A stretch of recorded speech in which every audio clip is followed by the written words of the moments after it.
Hello, friends. Patrick McFarlane here of the Liberty Weekly podcast, coming at you with another episode. This one is episode 194, and the show notes may be found at libertyweekly.net/194. Just wanted to remind you, the Liberty Weekly podcast is featured on the Libertarian Institute at libertarianinstitute.org. And tonight I have a very special guest. That is Adam Fitzgerald. Really excited to have you on, Adam. How's it going? Oh, thank you very much for having me. Doing Yeah. great. Yeah, you're doing excellent work. And I saw you first on Reed Coverdale's podcast, The Naturalist Capitalist. But I also saw your back archive on Odyssey is where I watch all your stuff. But you are an excellent researcher and you have great content. So I'm just really excited to get you on. Well, you sure know how to really set up a date, I tell you. Make me red-faced. Thank you very much. Those are very kind adulations. Thank you. No, it's the truth. And yeah, so do you just want to introduce everyone to yourself and your work and where people can find it? Oh, sure. Well, I'm a 9/11 researcher, scientist, geopolitical scientist in regards to the areas relating to 9/11, like Middle East policy, religious fundamentalism, the intelligence apparatuses. And if you Google my name and you put 9/11 afterwards, I come right up. I have a YouTube channel, Twitter. And with Twitter, it's _ Adam Fitzgerald. But for Odyssey, YouTube, Medium, which is my written work, it's Adam Fitzgerald. If you go to my Twitter, there's a link that leads into a podcast where me and my co-host, Richard Cox, it's called The Darkened Hour, and we interview people from the intelligence apparatuses and experts in their fields regarding the events of September 11th and areas related thereof. And I also have a WordPress there. And this is where I upload I believe now it's over 3,500 documents and files and stories and books where people can, use it freely. I'm not behind any paywalls on any of these sites, and they're all for free for the public to view. I love the name of your podcast, The Darkened Hour. It's great.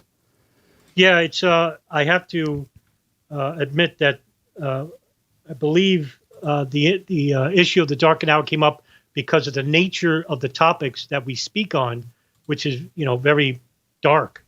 There's nothing really uplifting about the topics that we raise. And when I have interviewed people from the Federal Bureau of Investigation regarding their investigations into Osama bin Laden and Al-Qaeda, and these are whistleblowers. Mark Rossini, Ken Williams. I also interviewed Anthony Schaefer from Able Danger.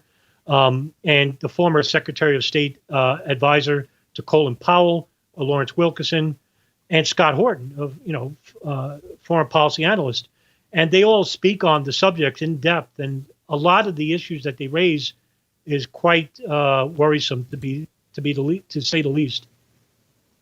Well, not to bury the lead, today we're going to be talking about a video that you did. You titled it A War for Your Mind, Psychological Operations and Psychological Warfare. So we're going to be talking about that, all these Psyops and Project MK Ultra and all those things. But I just want to, for people to get to know you a bit better, what first made you get interested in this subject matter? The subject matter of 9/11 itself? Well, 9/11 and I guess all these different, government secrets and Sure. things like that. Well, with 9/11, basically, I remember I was living in Vegas in 2006, and I was born in New York, so I really didn't know much about the events of September 11, 2001. And I started researching more about it or trying to pique my interest. And there was very few people talking about the who, what, when, where, and why, the geopolitical aspects relating to it. And the only two people I come across that I wish to investigate more was Ryan Dawson and the late Justin Raimondo from antiwar.com. And there weren't many people at all. And later on, I got to know Paul Thompson. He wrote a book called The Terror Timeline, which I think is the Bible about 9/11. It's a magnificent text, and I recommend it for anyone. And I got in touch with Kevin Fenton, and he wrote the book Disconnecting the Dots. And then I started really investigating, versing myself more into the nature of the Central Intelligence Agency, the National Security Agency, Pakistan ISI, the Israeli Mossad, and the foreign policies of governments. And this is the greater geopolitical aspects revolving any event in history, such as 9/11 or the 1993 World Trade Center bombing, Iraq, or Gulf War in 1990, what have you.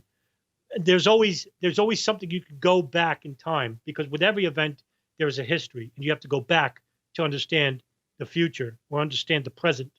So that's what all investigators do. Like a crime scene investigator doesn't just so happen to go on a crime scene and say, hey, I know what didn't happen here. No, he goes and interviews eyewitnesses, investigates the evidence, and has to go back in a time and then create a timeline of events. That's something that Paul Thompson did. And that's something that really resonated with me, because I did a playlist. It's on YouTube. One of my playlists is the Roads to 9/11 series. And I did that with Richard Cox, who I met on Facebook. I don't have a Facebook anymore, but after that was done, we both decided to do a podcast to talk about the finer details that we didn't raise in that. And we're 47 episodes in on that. Regarding the nature of psychological operations in warfare, believe it or not, this is rather recent. Now, I've studied Jonestown, which was the Jonestown cult and led by Jim Jones and the San Francisco church he originated out of. And that led me to the MK Ultra program. And I was like, what is that? And that led me to interest. I grew interested in that. And as of recent, there was the Rittenhouse trial. And I noticed something on viral media, especially on Twitter. It was this huge divide within the left and right politics. Now, I don't vote, and I think voting is a failure. I don't vote for criminals either. And I think this is a divisive issue. The human constructs which are divisive is raised by a former Indian philosopher by the name of Jiddu Krishnamurti, who raised the issue of the primitive mindset of man and what is setting them back, not evolving ahead. He admits that technologically we've evolved well ahead, but on a human level, we haven't made much in the way of progress since the age of Cro-Magnon man, for example. So we're still like primitive, violent, competitive and jealous and all these issues. And they're all holding us back, because the nature of governments and the nature of intelligence apparatuses is basically to hold us in a state of paralysis and always conflicting with one another, because for them, the fear is to lose power. And how do they lose power? By having the community, the human community, evolved as one unit without any divisive distractions whatsoever. And so that leads into my studies into psychological operations and psychological warfare. And I think this is what they call the final frontier of war. And it's not on the battlefield, it's for your mind. And it's something that really interests me. I want to know more about it. And the more I've learned about it recently, the more it concerns me. Oh, definitely. And I was thinking about you because I interviewed Monica Perez and Brad Binkley of Propaganda Report last week. And after I interviewed them, I saw your video on this. And like MK Ultra has always been something that was in the back of my mind. I mean, I've heard about it tons of times, but the finer details of it, I haven't really gotten through. And I think it's just like a stopping point in the way of this agenda, because I truly believe that at the end goal is, at least like with the Neuralink that Elon Musk is talking about, they're going to be able to, the transhumanist agenda. And I think that would just close the final window on our escape out of kind of this agenda, because once they can control our thoughts or influence them, like, I think they do it overtly, but once they're physically in your mind and can program things in it and control the thought patterns, that's when I think we're done. Yeah, I think this is the end of independence. And that's the real power that comes from the human community. Creativity, independent thought. But if you get something like groupthink, or I forgot the name of that film with Tom Cruise and Colin Farrell. Minority Report? Yeah, thank you. Minority Report, where they have a thought crime. Something that was an issue raised in George Orwell in 1984. Something that we spoke about previous to our video here regarding the nature of controlling thought and the thought process. And you would be right. And that was the whole basis of the MK Ultra program. I know that's one of the questions you're going to ask later, and I can get more into that later as well. Yeah, well, let's in that kind of, it plays into pre-crime and all these different things like that. And I think Minority Report was a Philip K. Dick piece before it was made into that film. But Philip K. Dick is awesome. This leads into a whole different tangent of like the what might be part of MK Ultra is the intelligence community seeding ideas into science fiction, because this is an aside, I apologize, but I'm doing this project and I'm working on the first chapter of a docuseries I'm working on about the Manhattan Project scientists and the plutonium injection experiments they did. And I stumbled upon this interesting chapter, which was where all of these Robert Heinlein and one of his editors were the first people to talk about radioactivity being used as a weapon. And in 1941, you have Heinlein putting out a piece called Solution Unnecessary or Solution Unsatisfactory. And in it, he describes radioactive dust being weaponized and used by the U.S. military. And then 2 years later, you have the Manhattan Project scientists working on it. So it's kind of a chicken or the egg situation. Like, I find it highly unlikely that Robert Heinlein and his editor, John Campbell, were the first people to come up with this idea before Manhattan Project scientists. Right. That involves Robert Oppenheimer? Yes. Yep. Oppenheimer and all of the whole medical staff for the project, the Manhattan Project. They had a parallel program. It was a subset of the Manhattan Project. It was unnamed, but it was people have called it the Radiological Weapons Group. And there's a book, Behind the Fog, that I've been using in resourcing, but it's just an example of like, how I believe, because this John Campbell and Robert Heinlein had intelligence connections.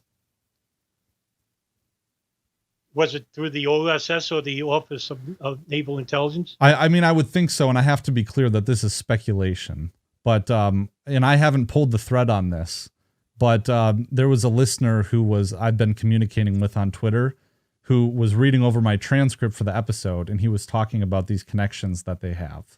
And he sent me a bunch of links that I have to go through. But yeah, it would have to be either through the OSS or ONI, because the CIA was not invented yet. Mm-hmm. And those would be the leading intelligence apparatuses in the United States at the time. Or if they had insiders or people that were connected, because I just know that the scientists for the Manhattan Project were working on radiation therapy for all through the 30s. And I'm sure that at some point in time, someone came up with the idea to weaponize it before Heinlein did, or his editor. Well, that's interesting. I think that I'm going to bring this up later too. It comes at the heels of an operation called Operation Paperclip. Yeah. Which was the U.S. classified operation that involved I want to say it was 1,500 scientists and technicians about the biological and chemical warfare. And I wouldn't be surprised if elements of that operation leaked on over or predated that operation that you're talking about. Mm-hmm. Yeah, and I'm exploring it in detail. So just there's and like something I'm sure that you run into with all like the depth of the content that you've covered on your Odyssey channel is like there's so many different pieces to the story, and trying to cobble it together into a narrative is difficult. It's impossible. I've tried to not lose the viewer or the listener in regards to jumping from one topic to another. However, something may catch my eye, and I may have to talk about that issue, like psychological operations. I just started doing those videos only because of the Rittenhouse trial. And I said, I'd like to know more about the nature of Psyops. And more I learned about it, more like, wow, I got to talk more about these issues and not talk about 9/11 for now. But yet 9/11 is such a huge and expansive subject that it involves so many things. And I tried to, the best I could anyway, to give the viewer a reasonable outline or timeline that say, well, what can this video show me in regards to 9/11? And I tell them about the nature of like the CIA or the NSA or foreign policy, for example, religious fundamentalism. What's the difference between a Sunni and a Shia? Religious culture. There's a difference. And I wish I could simplify it. There's a 9/11 truther, I won't name her, but she said, well, can you simplify 9/11 for me? And I just closed my eyes. I said, I couldn't describe 9/11 to you in a half hour, much less a simplified version of 5 to 10 minutes. And I wish I could, because I wouldn't have spent 12 years reading, books on, I have over 130 books on the subject, and it covers many different areas. And you have to understand that much. Now, I'm not telling you to, go overboard like I did. You can get a general understanding of what happened on 9/11. But unfortunately, the disinformation regarding the event is overwhelming on the internet. It's sad. That's the reason why I made the YouTube channel and the Odyssey channel. Yeah, definitely. And it kind of reminds me of something that James Corbett was saying in one of his episodes. He was like, because you hear the word psyop thrown around in the Twitter sphere or in popular culture, like, oh, that's a psyop, or this is just a psyop. But all the people who throw that term around, I guarantee that they haven't gone to the fundamental definition of what it is. And Corbett says, oh, well, let's talk about 9/11. Where should we start? Well, maybe we should read the commission report. So it's like starting from first principles. Right. So I guess that's a segue into it, to asking, what is a psyop?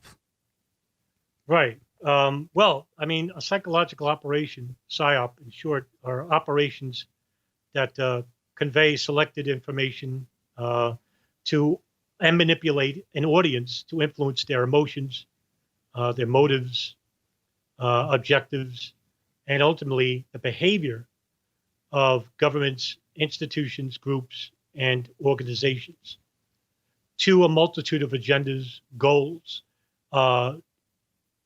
There was a 1952 campaign speech by former President Eisenhower, in which he spoke of the value of psychological warfare, and in which Eisenhower wanted to adapt the U.S. foreign policy to a Cold War strategy without mass casualties, like they did in World War II, for example.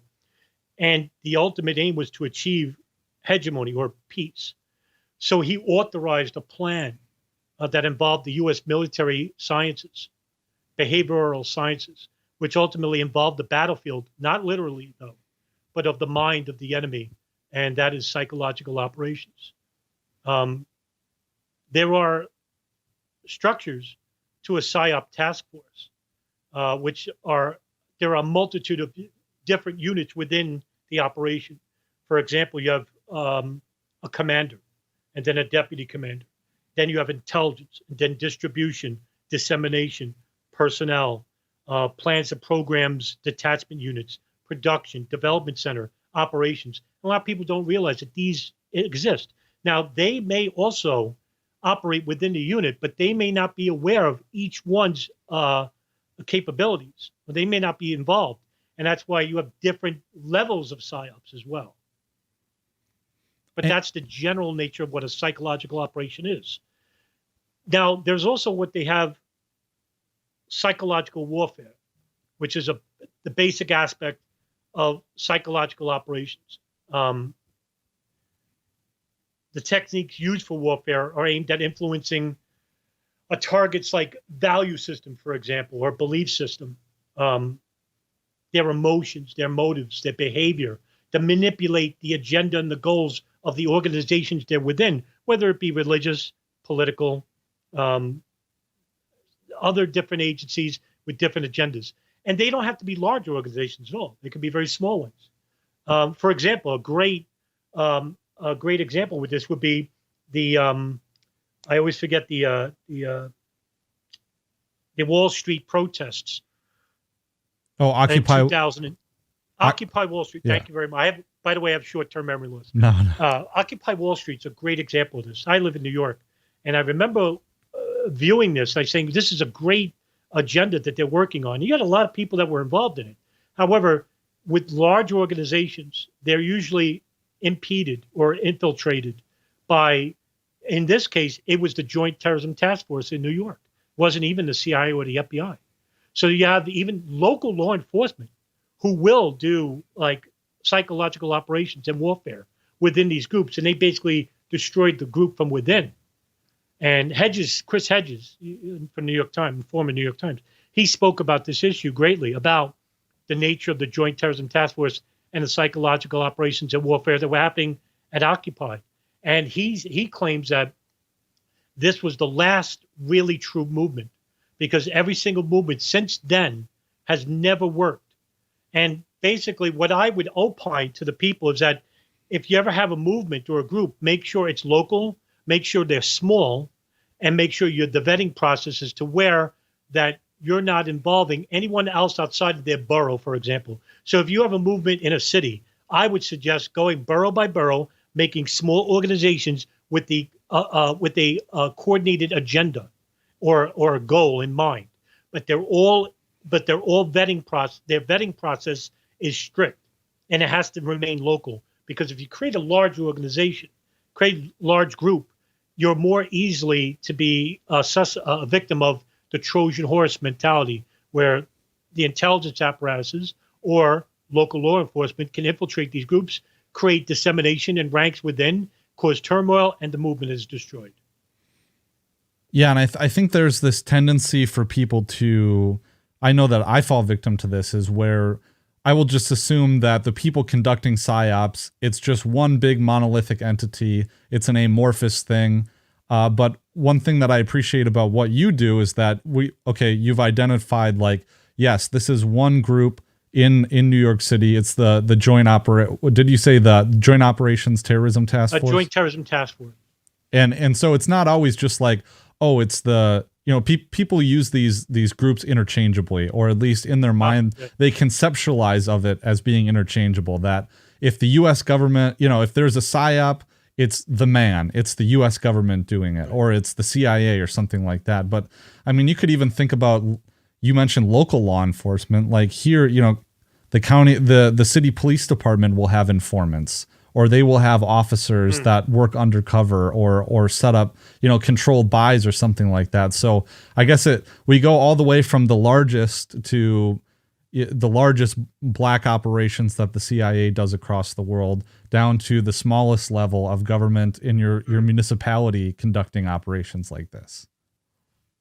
Yeah, a great example of this also would be the Million Man March. And a lot of people don't realize is that when you have 1 million people, it's very hard to vet everybody within that march. And there was a couple of people that were informants for the FBI.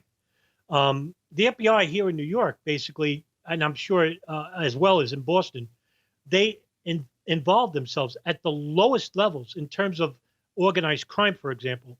One of the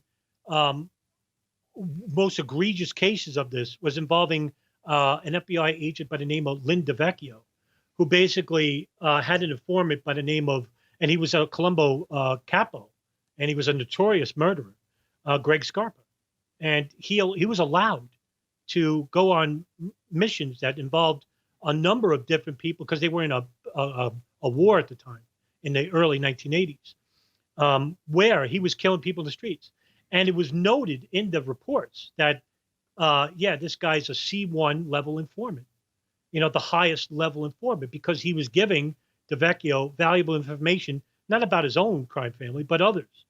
And DeVecchio stated that after having a conversation with Greg Scarpa, he asked Scarpa, he says, well, how many people, in your opinion, are informants in the mafia? And he says, well, I would submit to you there would be 90%. And that's how they stay out of trouble. And we're talking about from the lowest ranks to the highest ranks. And I mean, that's how they survive. But they give minimal information, no matter what.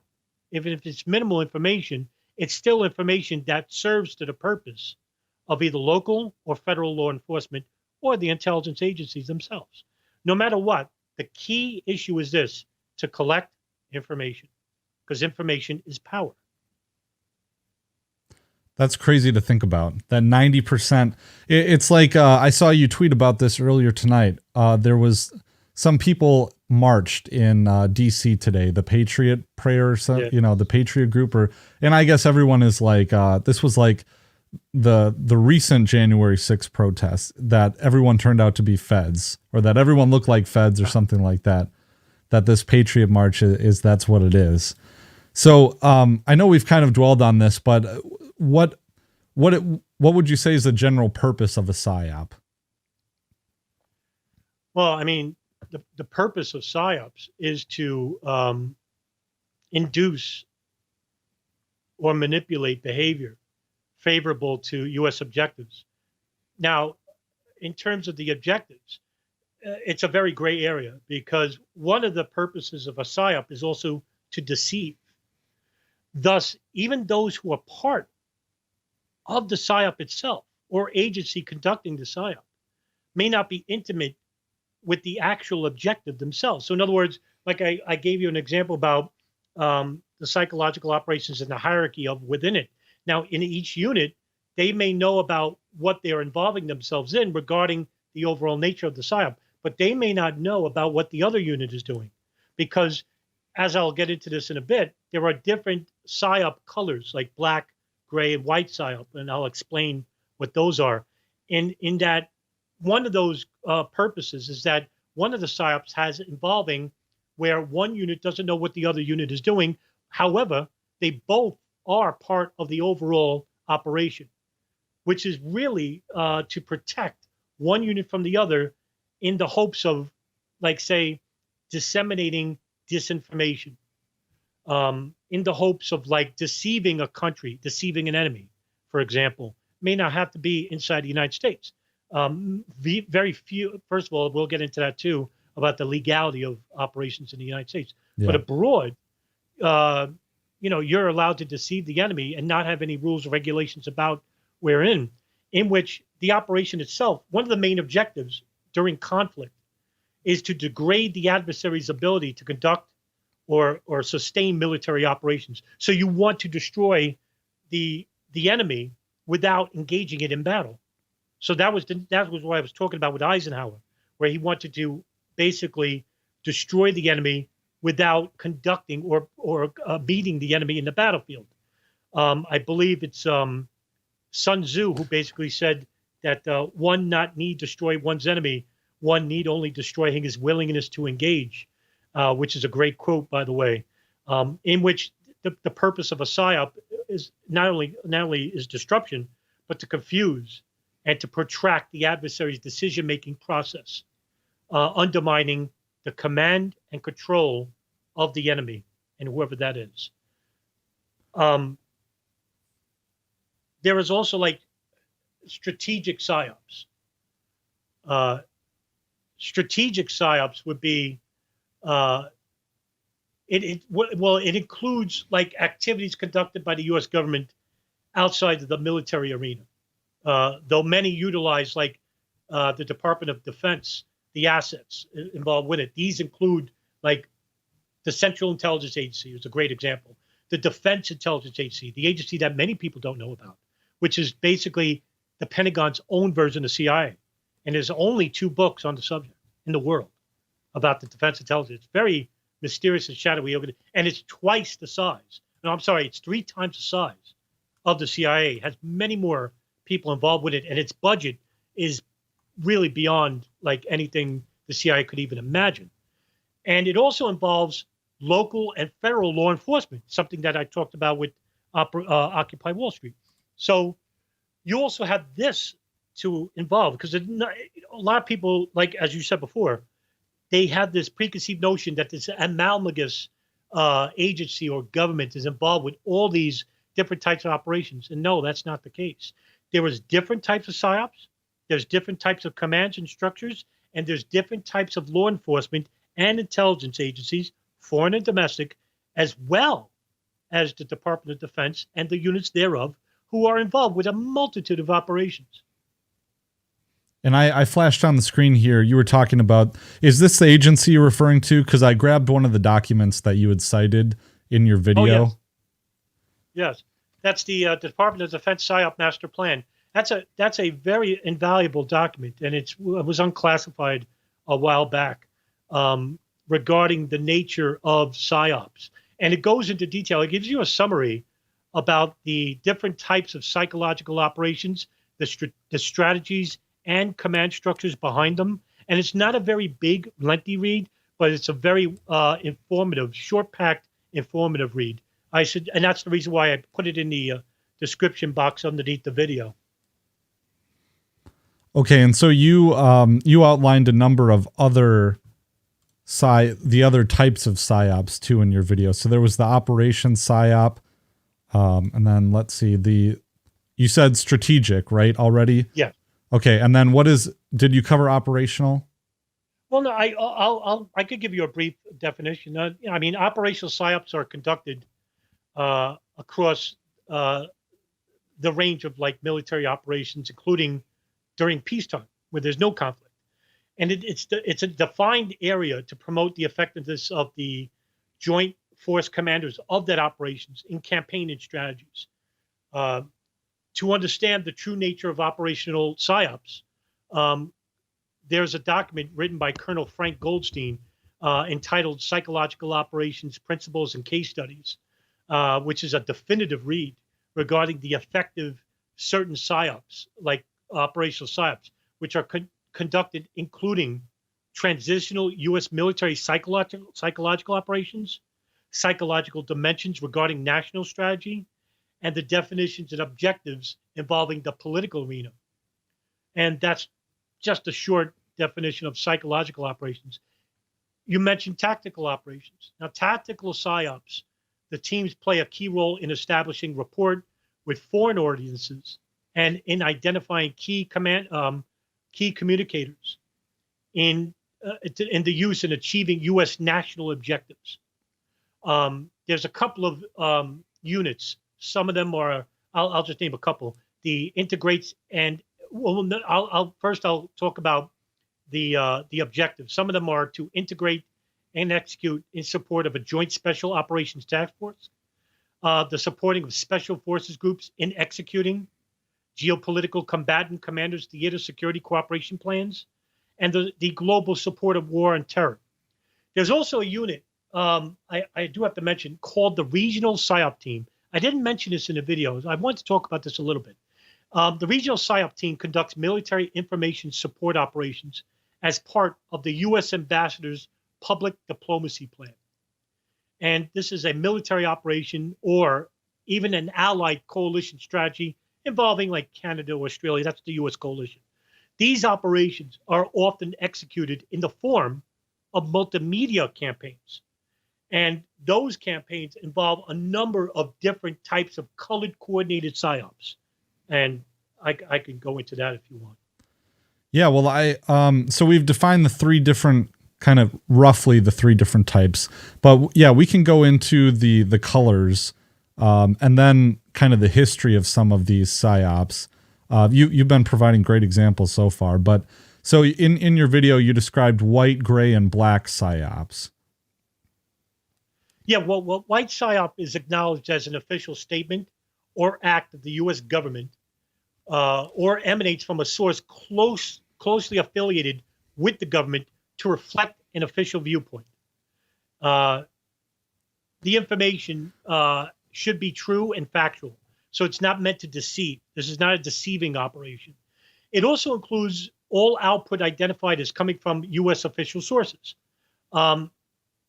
White or like pure psyop, this is like pure psyop, which has been disguised as military or defense support to public diplomacy, or international public information, or in some instances, such as information operations, which intelligence operations, which to lessen the scrutiny and allegations that might come with using psychological operations in a peacetime movement. White operations are usually meant to disseminate truthful and factual information from the government in order, and not just necessarily in times of conflict, but also during peacetime. And that's white psychological operations. Gray psychological operations. Now, this is truly ambiguous because only the true source is never revealed to the target audience, and that's the United States federal government. This is where the source is emanating from. typically in the United States, the lead agency for conducting black or gray psyops is the Central Intelligence Agency. Now, gray psyops are really, and what they talk about, like say a gray area, for example, nothing is really defined. Nothing is really known. It's led to believe. It could be either deceiving. It could be either informing. But the target audience is either foreign or domestic. Now, it is illegal for a domestic agency to deceive intentionally a U.S. target audience. And we'll get into that in a bit. However, they still do it. And I'll give you some examples later. A black psyop is basically an operation which usually emanating from a specific source in the U.S. government or a party, for example, Democratic Republican Party, an organization or person to where the interest of the U.S. government is always concealed. It's never known. And that the U.S. government would always deny responsibility, right? So if there's, for example, if there's an operation where they're trying to commit, like say a coup in a different country, so the nature of black operations, for example, in 1953, the United States, using the CIA, helped to overthrow the Prime Minister of Iran, Mohammad Mossadegh.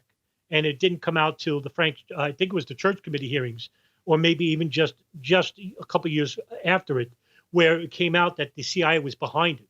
And when they overthrew Mossadegh, they implemented Reva Pahlavi, nicknamed the Shah of Iran, in which he was just a puppet of the Western government. That's a black operation.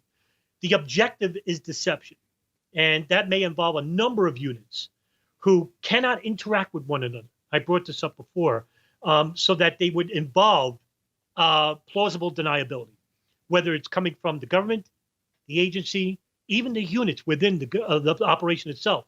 So it's usually best for strategic political goals due to the sensitivity and nature of the operation, because it needs a higher level of compartmentalization. So one unit can never know what the other unit's doing, and it always has to involve plausible deniability, not just from the units, but from whoever is conducting the black operation itself. So just so I can demonstrate that I understand, it seems to me like a white psyop would be when like maybe CNN says that Russia is about to invade Ukraine because Russia has been amassing soldiers on the border with Ukraine. That would be perhaps a factual statement, but they are leaving out context to that statement that soldiers. That would be a white psychological, yes. I exactly. see. That's a great point. So to go further with the explanation, right now it seems that yes, there are Russian soldiers that are moving around inside Russia that are over 100 miles away from the Ukrainian border at designated, facilities there. But they don't plan to invade. They just give you that information like that, or at least there's no invasion planned. Like in a gray psyop would be perhaps when the CNN says or MSNBC says the intelligence community says that Donald Trump did a quid pro quo or something like that. Is that a good example? Yeah, that's a good example. Okay, so when they're reporting, they say someone from an unnamed intelligence official told us this. Right, it's always an unnamed official, by the way. Yes, yeah. And then I just don't have a great example for a black psyop, but you provided an excellent example there. Black psyops would be something to that effect.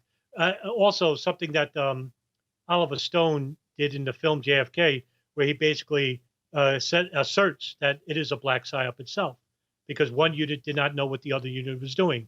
In other words, the shooters only knew to shoot JFK, whereas the communications teams for the protection of that unit didn't realize, the shooters didn't realize that they were being protected. They just knew about, for example, the shooters only knew to shoot JFK. They didn't realize that there's another unit protecting that unit, and that there's another unit protecting that unit. So in other words, each unit is not knowing what the other unit is doing. I see. Yeah. But the goal is the same.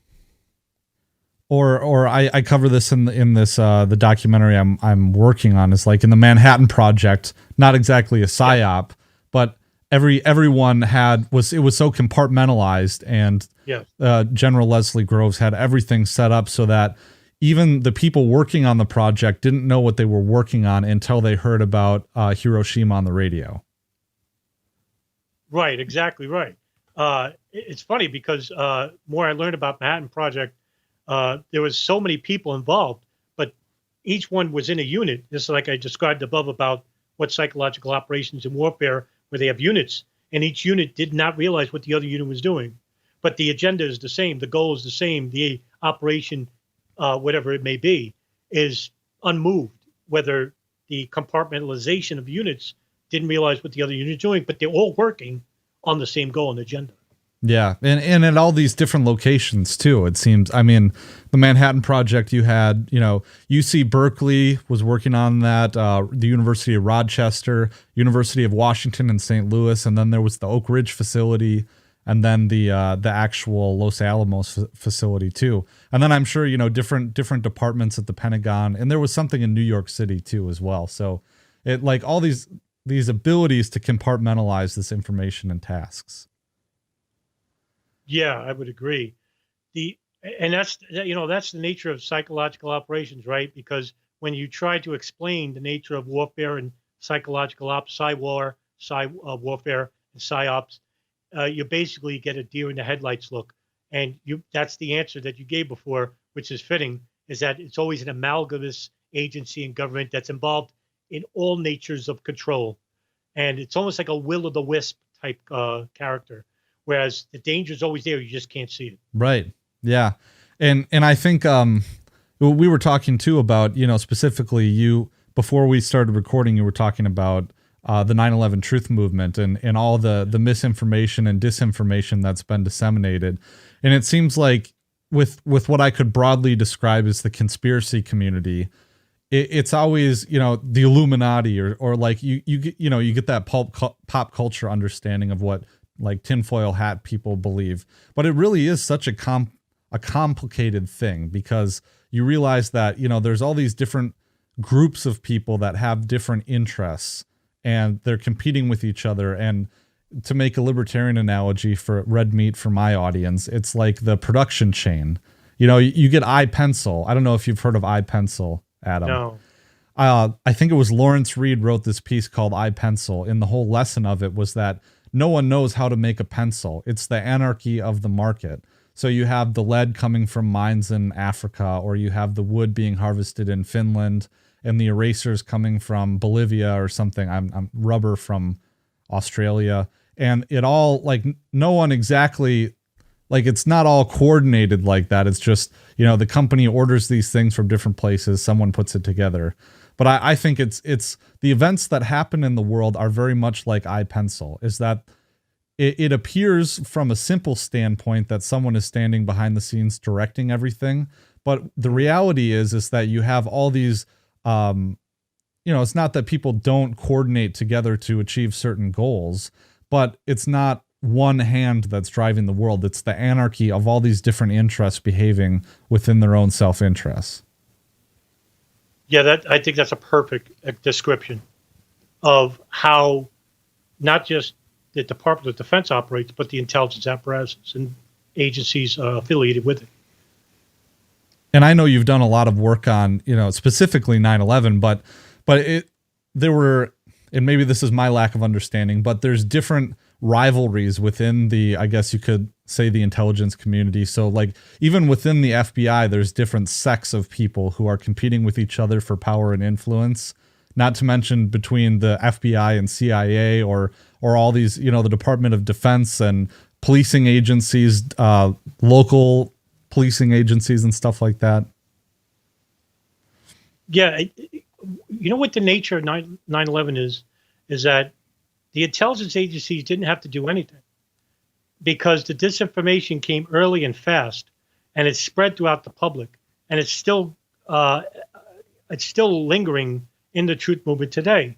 Whereas the CIA basically didn't have to do anything; they just have to sit back. Whether they precipitated the initial fringe conspiracy, whether it be no planes being hijacked or a plane didn't crash at the Pentagon because there's very little plane debris.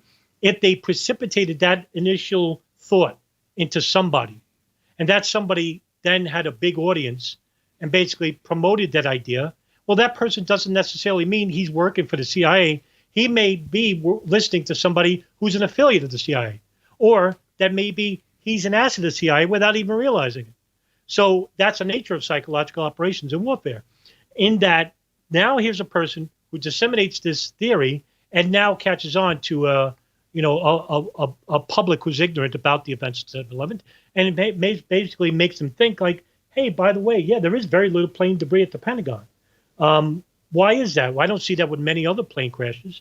Well, what they don't want you to do, because with most of these channels, they don't tell you to go and research why, there's little plane debris, is that because in most instances, most planes are not trying to intentionally crash at the highest speeds possible.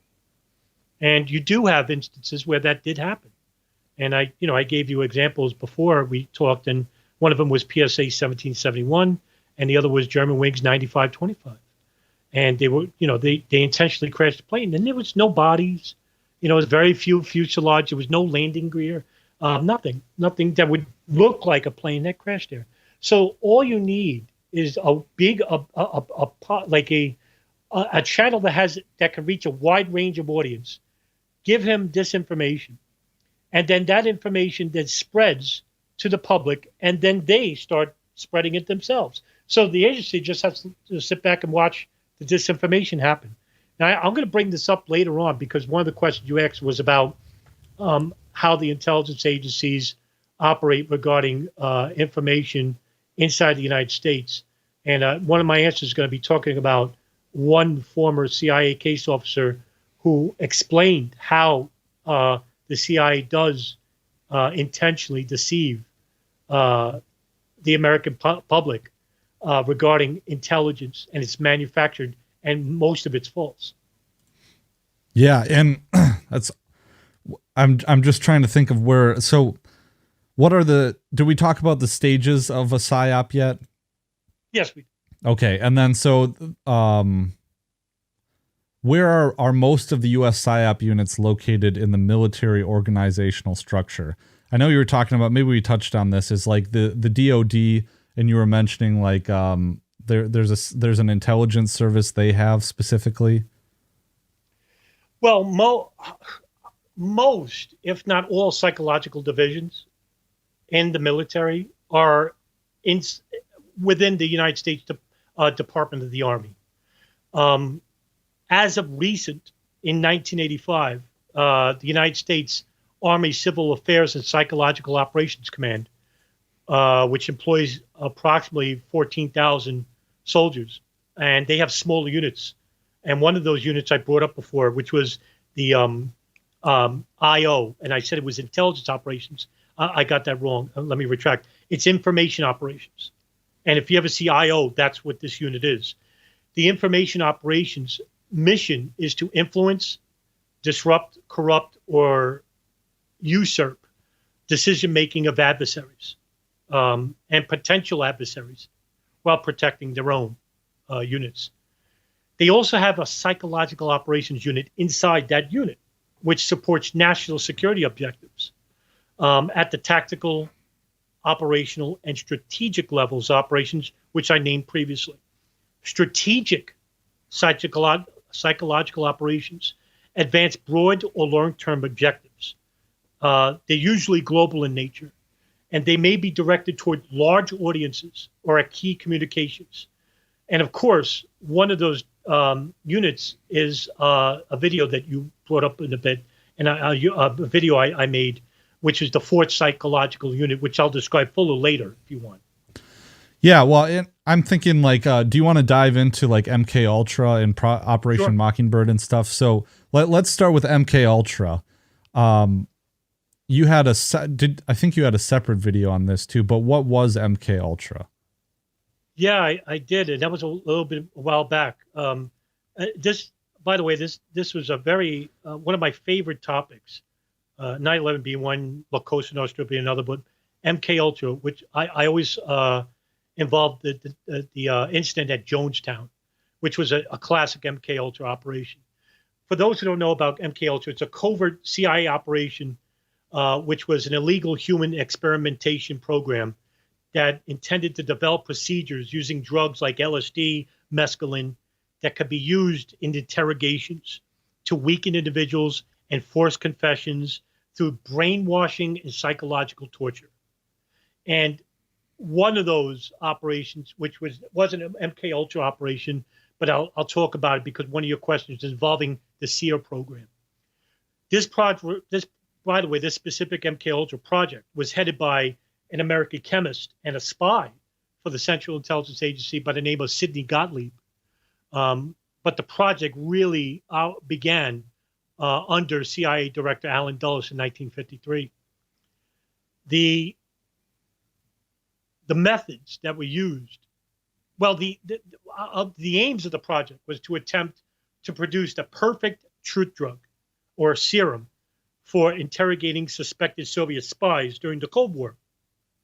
At that time, the Cold War was specifically using the medical sciences research oration, which is involved with the military and the intelligence apparatuses, which is called the KGB, in confessing, forced confessing captured Western spies in the country. And the United States wanted to counteract that and to explore other possibilities of mind control as well. The United States wanted to involve themselves in, as what you previously mentioned, about the control of the mind. Most of the documents regarding MK Ultra were destroyed before the Church Committee hearings in 1977. So very few documentation survived. However, one document regarding the indication or the size of and the range of the program was a detailed study of mind-altering substances and methods, which included the following: substances which increase the efficiency of mentation and perception, substances, mind-altering substances, by the way, which will promote illogical thinking, impulsiveness, to the point where the recipient would be discredited in public. Materials and physical methods which will produce amnesia for events preceding and during their use. Materials which would cause mental confusion of such a type of the individual under its influence will find it difficult to maintain a fabrication under questioning or lies, where they can't, basically lie. One of those drugs basically came out much later, and something I dabbled in the early 90s was MDMA, which was basically a procurement of the mind-altering truth procurement drug, as well as a number of different prescribed substances that deliver various outcomes. And there's a number of different materials and substances they would use on unwitting suspects. And you can find them on YouTube. They're still mind-altering drugs in which they used LSD as the main driver of these substances. LSD is a very powerful drug. In fact, there's a great article written by Politico, I think about 5 years ago, where it came out through an investigation that a Kentucky prison system involving African-American prisoners that were given 10 times the doses of LSD to see the reactions of this person. Now, if you never did LSD, it's basically a truly powerful psychedelic, something that lasts for 10 to 12 hours at a time. It's a very powerful induced psychological drug, and it basically goes into the deep recesses of your mind. Now, just imagine that times 10, which basically, caused mass delusion. Some of those prisoners even killed themselves. And so this project was shut down which was recent, I think in the 1960s. And it was a huge project conducted by the Central Intelligence Agency regarding LSD. One notable victim of the LSD program was Whitey Bulger. If you've heard that name, he was a Boston gangster. He basically said that he was prescribed this drug in an experimentation program while he was at an Atlanta prison. I forgot the name of the prison, but he said that that's what altered his mind, and basically that's what made him conduct these murders that he did later and stuff like that. And you mentioned, I'm sorry, Adam, go ahead. No, go ahead. Well, I was going to say, you mentioned the Seer program, and that was on my list of questions for you from your documentary. Was that the Seer program that involved the use of LSD?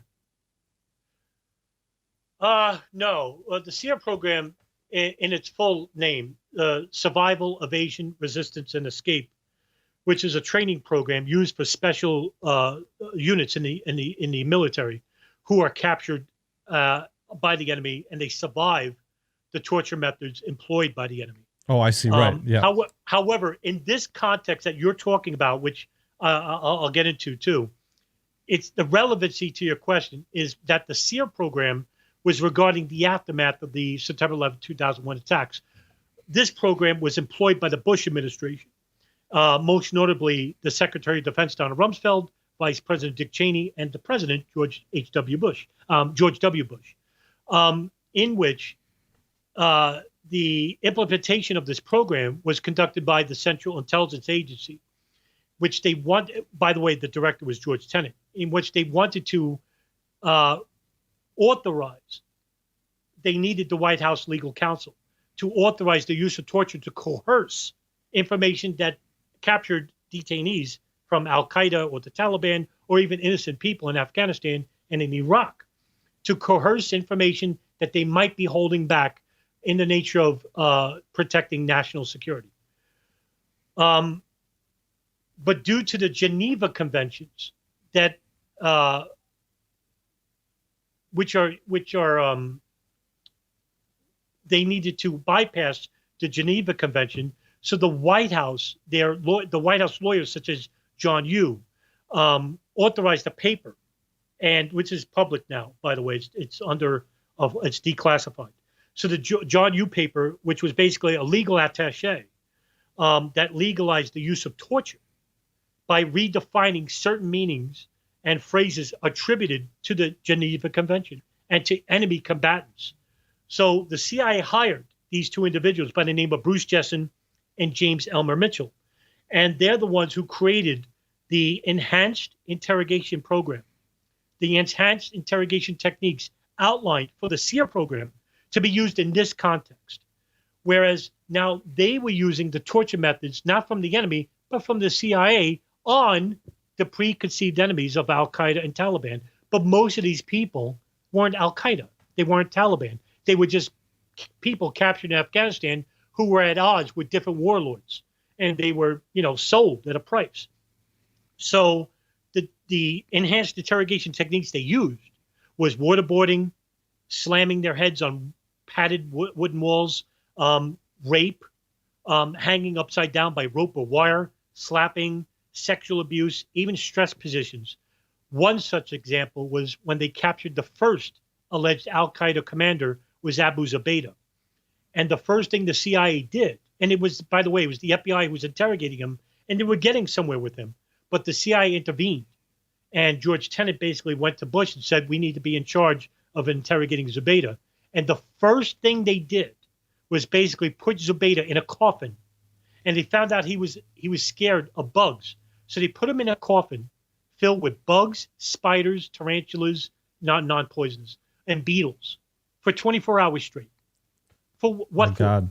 I mean, the amount of abuse that went into a lot of these individuals, like Khalid Sheikh Mohammed, Ramzi bin al-Sheikh, Ahmed al-Hasnawi, all those people I mentioned are the alleged participants and operators of the events of September 11, 2001, and they're in Guantanamo Bay. And it's come out now, and it is a good film called The Program, where it basically outlines all the torture methods that we used. And basically the prosecution for the United States, who was going to prosecute these people, quit because he knew that the information that was provided by these individuals under these enhanced interrogation techniques was coerced. It can't be used in a court of law. So no matter what, even if they were telling the truth, that they were the operators of 9/11 and that they committed all these crimes that were relating and operated after, it's inadmissible in court because of the methods that they used to prescribe to get the information available.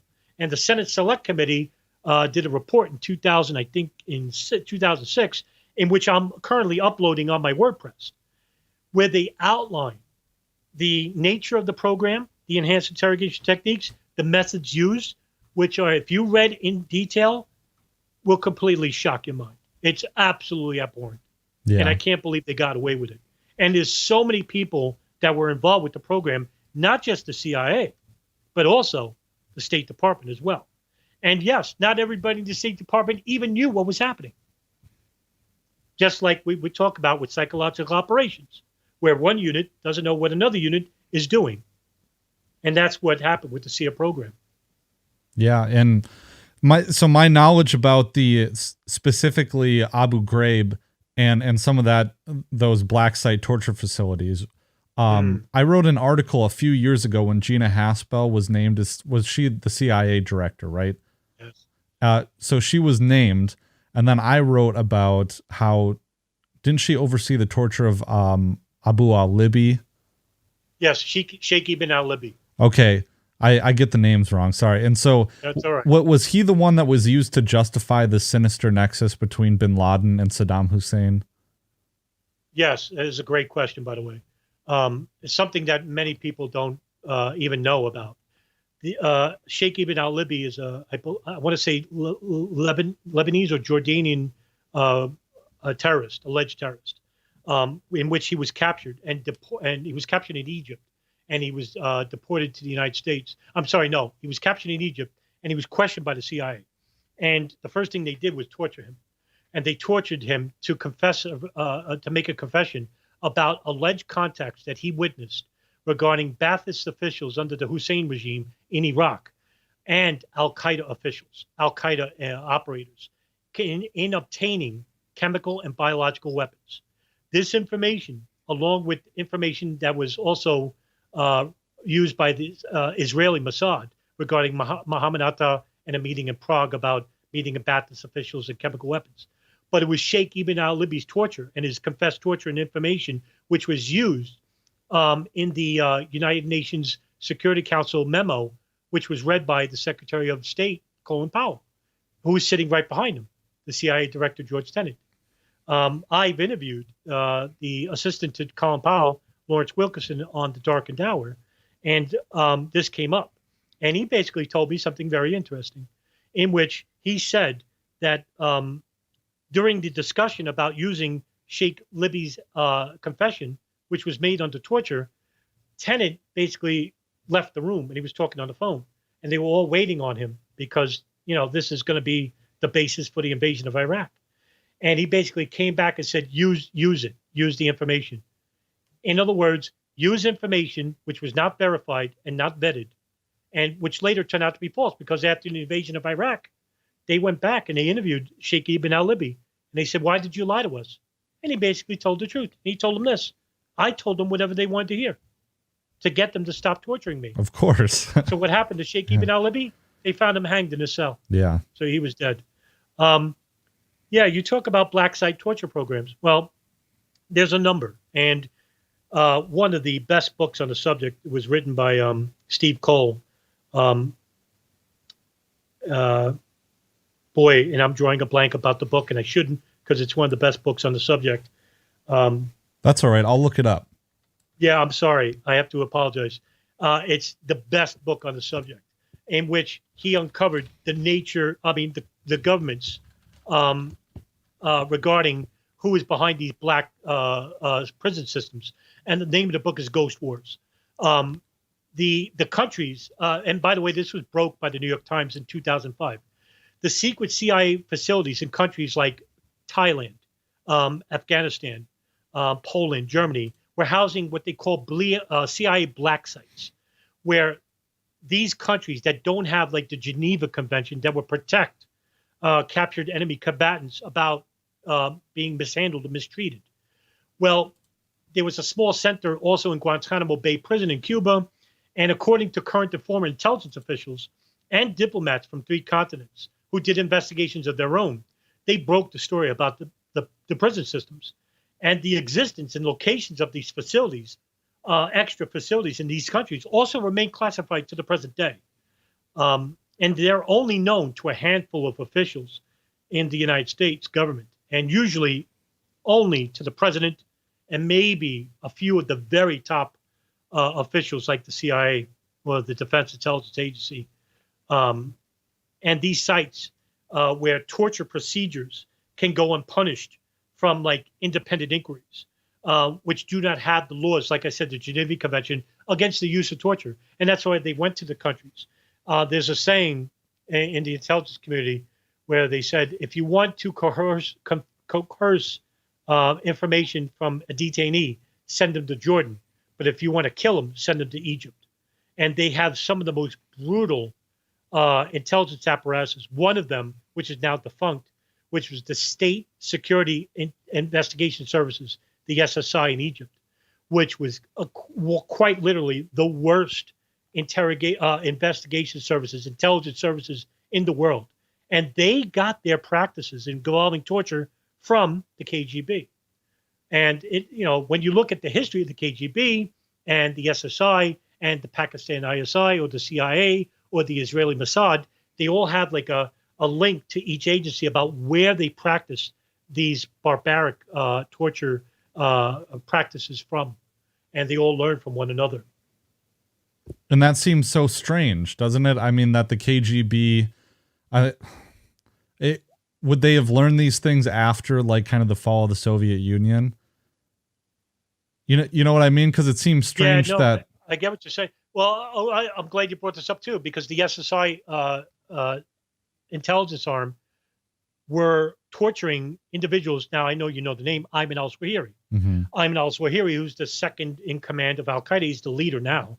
But he was tortured in 1979, 1980 for being involved with the assassination of the president Anwar Sadat.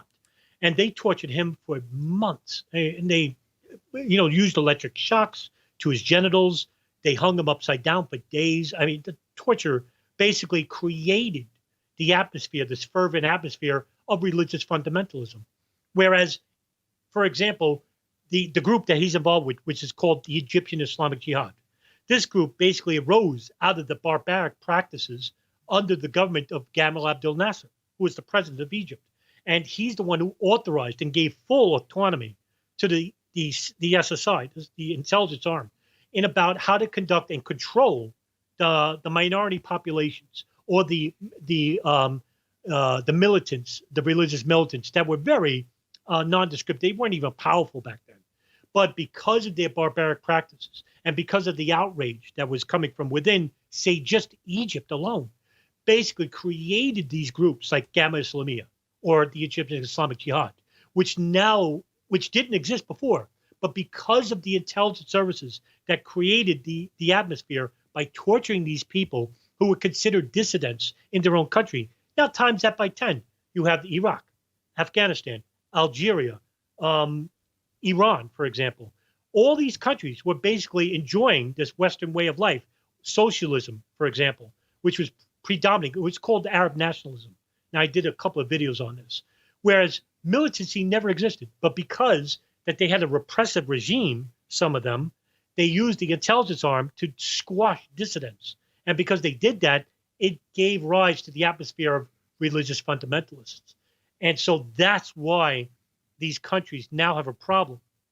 And it was basically, it wasn't just like they arose out of nowhere. They arose knowing full well, whether it was manufactured or not, the rise of the Islamist problem that we see today. Yeah.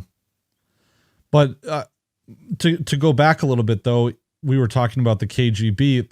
Like, does it intrigue you, or does it seem weird that the CIA would be getting tactics from the KGB? Like, I mean, because they're supposed to be enemies, right? I mean, throughout the Cold War. Is it just that, we observe what our enemy is doing and then we copy their, just the competition that occurs when you're naturally in a Cold War situation with someone else?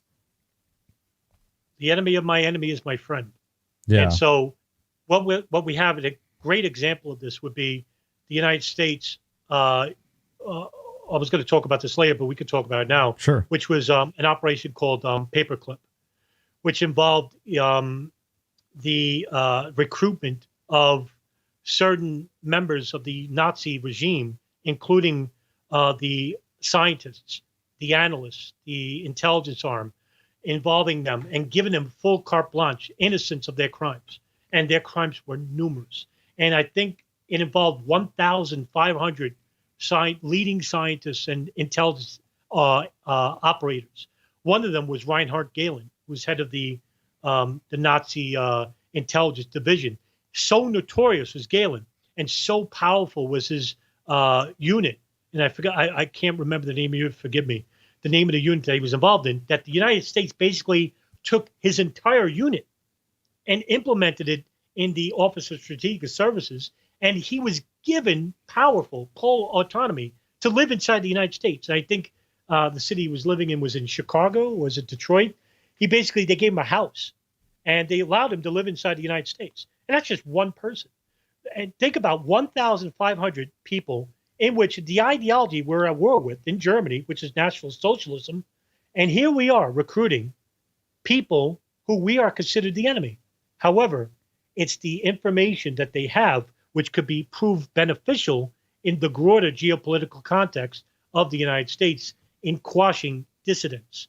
And so, yes, because they are our enemy, they have information which they could provide us. And not only that, we would not even classify them as the enemy. They're now adversaries, assets for us, beneficial assets. I see. And that's why they incorporate these ideas and programs into the intelligence arm. Yeah. And that's why I always consider the United States government as being probably the most nefarious, most evil entity on the planet. Yeah, it really they're hypocritical. It really does shock the conscience. Hey everyone, and welcome to the portion of the show where I tell you how you can help support this content. Your one-stop shop is libertyweekly.net/support. And once you're there, you can see all the different ways to support my content. There is a Amazon wish list there you can check out. There's also a PayPal button, paypal.me/libertyweekly for one-time donations. There's also a Patreon button and a Subscribe Star button where you can donate on a monthly basis in exchange for the bonus content that I do offer. So go check those out. There's an archive there with actually hundreds of posts going back years, and you get all access to all those things with your donation. There's also cryptocurrency addresses there with all the addresses for the cryptocurrencies that I accept. If you don't see one there you'd like to donate, just get in touch with me.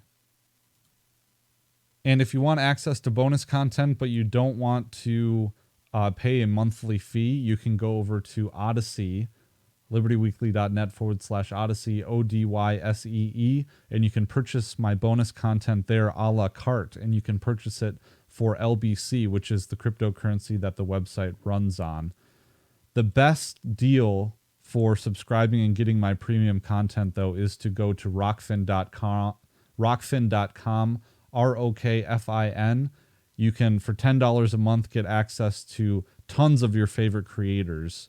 And you also get access to my premium content there as well. And there's a lot of great creators there that you can check out on the screen here. But for you listening in the audio version, Last American Vagabond, Monica Perez and Brad Binkley from the Propaganda Report, Joanne Leone from Around the Empire, Kyle Anzalone as well from the Libertarian Institute, just a whole bunch of people, Whitney Webb from Unlimited Hangout. So go check that out. One monthly subscription gets you access to all of that. And if you like my writing, I do sometimes release blog posts that don't end up on the Libertarian Institute on my Substack/Substack, so you can go check that out as well and see some of my writings for my email list.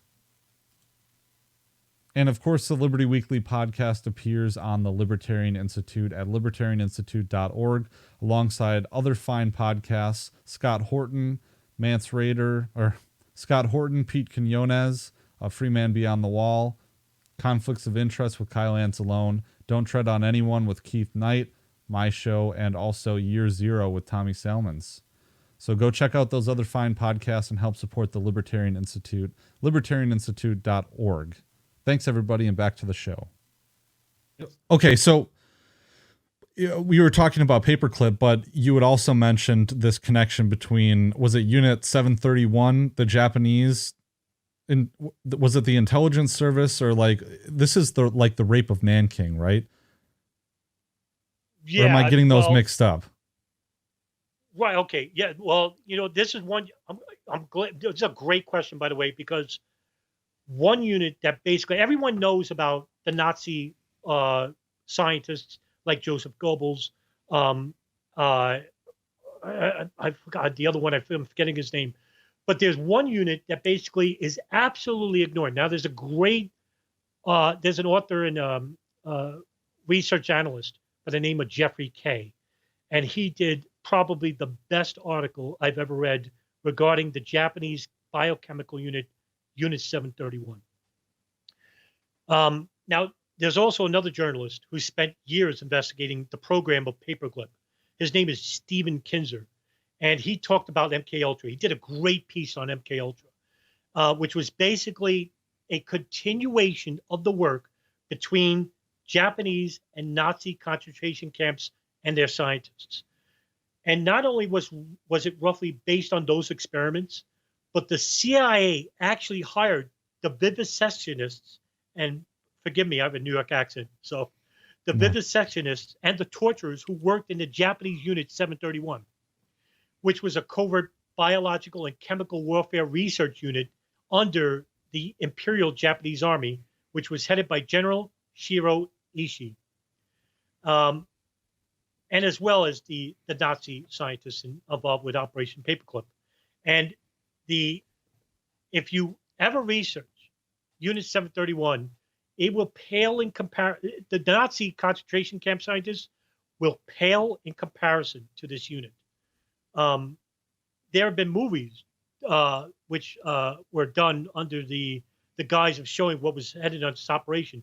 But when Japanese were being invaded by the United States, they basically destroyed the unit. They bombed the scientists and the facilities involved with it. But there are still living people to this day, remarkably, scientists that were involved with the program. And there's a great, I can't remember the name of it, but they did this documentary based on Unit 731. They talked to two people who were involved with the unit itself, which is remarkable because there's nobody alive around with it.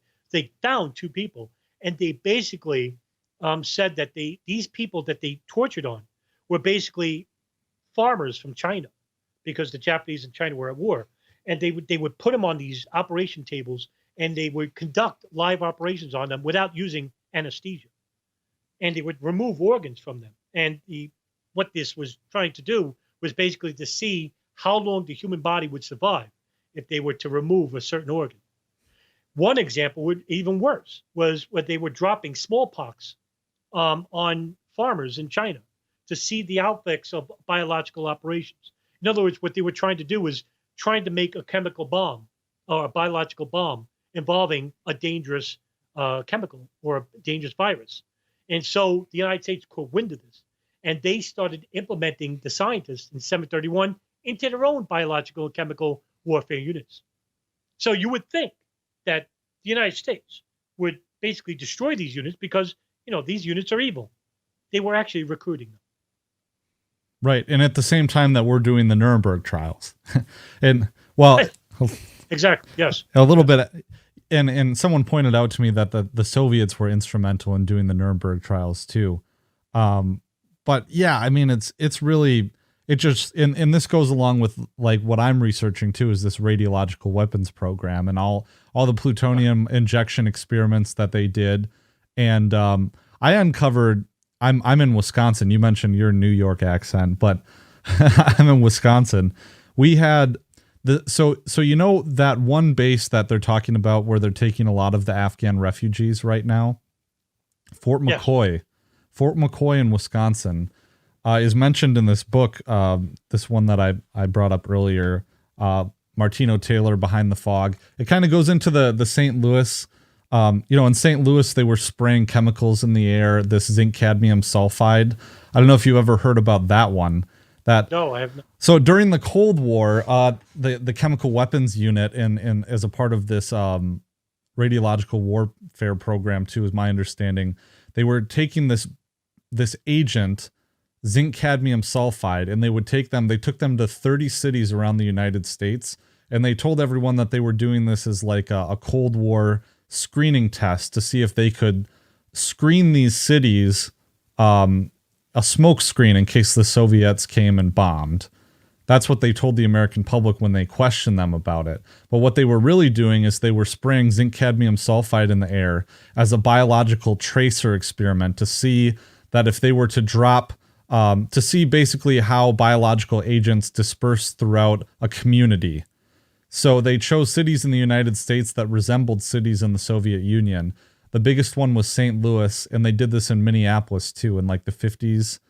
I think it was the 50s or the 60s. And they had big trucks that drove through the city with big blowers on the back, and they were blowing the smoke all over the place. And a lot of people alleged that they had contracted cancer from these agents, from this zinc cadmium sulfide that was sprayed in the air. Of course, there was a federal commission that studied it and concluded that no, zinc cadmium sulfide doesn't cause cancer in the levels that they were spraying, so it's impossible anyone could make that claim. Then there was a federal court case where victims alleged, but I think it was thrown out on summary judgment or something like that. So shocking. I'm not aware of this operation, by the way. And you look at the nature of that operation. And this goes again to the psychological operations unit, where they won't tell you anything informative in regards to the media. And this would be white operations, where they will tell you menial information, which is relatively true, but the information is not helpful. And we see that with the media today, especially legacy media, the national media, where they report on things. And the things that they're reporting on really aren't beneficial or informative in the general position of the American populace. Now, what's even happening, what I think is even worse, is the media is now just a op-ed piece where they'll have a number of different people speaking on issues, but they're opining on their own thoughts rather than give the American people direct information, which could be beneficial, in which they can, act on the information itself. And so I think, I don't know how much history is hidden from the United States, but I think it's enormous, to be honest with you. Okay, so next I wanted to ask you a little bit about Project Bluebird, because it's something that you talked about as well. So what is that? Well, Project Bluebird was basically just part of the MK operation itself, MK Ultra operation. It's a branch out effect. Bluebird was actually run by the Office of Scientific Intelligence, which is a unit inside the Central Intelligence Agency, which authorized experiments to be conducted by licensed psychiatrists. So these weren't like run-of-the-mill doctors or anything. The experiments, which had like various purposes, including creating new identities, amnesia, inserting hypnotic access codes in subjects' minds, creating multiple personalities, and even creating false memories. The research also included placing brain electrodes in people and controlling their behavior from remote transmitters, administering daily dosages of LSD to children, even to children, for extended periods of time, and using electroconvulsive therapy to erase memories and create new ones. And so that was Project Bluebird. And what arose from Bluebird was Project Artichoke, which is also a Central Intelligence Agency program using the chemicals like LSD and mescaline to produce hypnosis, total isolation, which as a form of physiological harassment, for special interrogations on human subjects, captured detainees, for example. And the operation gathered information together, not just from the Central Intelligence Agency, but from the Army, the Navy, the Air Force, the FBI, which are regarding using different drugs, like I said, CIA, mescaline, and to establish control over what is perceived as the weaker or less intelligent segments of society, minorities, for example, the pygmy population abroad, Southeast Asians in Philippines or Indonesia. Most of these operations would involve just what they call the lessers. However, these are barbaric programs, and both of those programs which gave rise to MK Ultra. Those were the programs did. Oh, so they were progenitors. Yes, they were progenitors of the MK. MK Ultra was basically created out of this and the scientists of the Unit 731 in the Nazi program. I see. Okay. And do we know about this through, you mentioned some sources, but is this like FOIA requests and like government inquest hearings or something? Yeah, the church committee hearings. Basically, whatever surviving documents that survived the CIA purge, basically much of it was destroyed. And it's unfortunate because I'm pretty sure that the programs that were under MK Ultra, and there was a number, and it just wasn't inside the United States, in Canada, Germany, China, and it basically was a huge secret covert program. But we don't know the nature and how expansive it is because under the then director Richard Helms, before the church committee hearings even happened, he destroyed most of the documents. So we know very little, and very little about Project Artichoke or Bluebird, for example. Okay. And do we know anything about how successful they were? Because I know you mentioned they were able to remote control dogs, or like allegedly. Yeah, this is alleged. I should have been very clear on that. And I hate speculation. I just want to say it right off the bat. I hate doing it, but I should have noted that there was speculation that they remote controlled animals, such as dogs, in regards to the program. I think what they wanted to do was they wanted to research on animals first before they went to people, but under the rush of the program, because it was so covert, that they just rushed to people itself. And what they did was they basically used prisoners as the initial subjects because they just didn't have the time or the nature to do it on animals, but they went right to people instead. Yeah, that's exactly what they did with the plutonium injection experiments with the Manhattan Project and after World War II is because you had so many people working with plutonium for the first time in the Manhattan Project, and they really didn't understand very much about the effects of radiation. And so they did a 4-month trial on animals, injecting animals and then exposing them to radioactive dust. And then they moved on to people. And that's when they started raiding like the university hospitals and in injecting people. So can I ask you, what year did that program start? So I believe the injection experiments started in 1945. And I can't remember the exact date. I'd have to pull up my transcript here, which I can do. Because I'm interested in that program, which I know very little about. You're much more in depth regarding it. But I wonder if that's a precursor to MK Ultra, because MK Ultra started in 1953.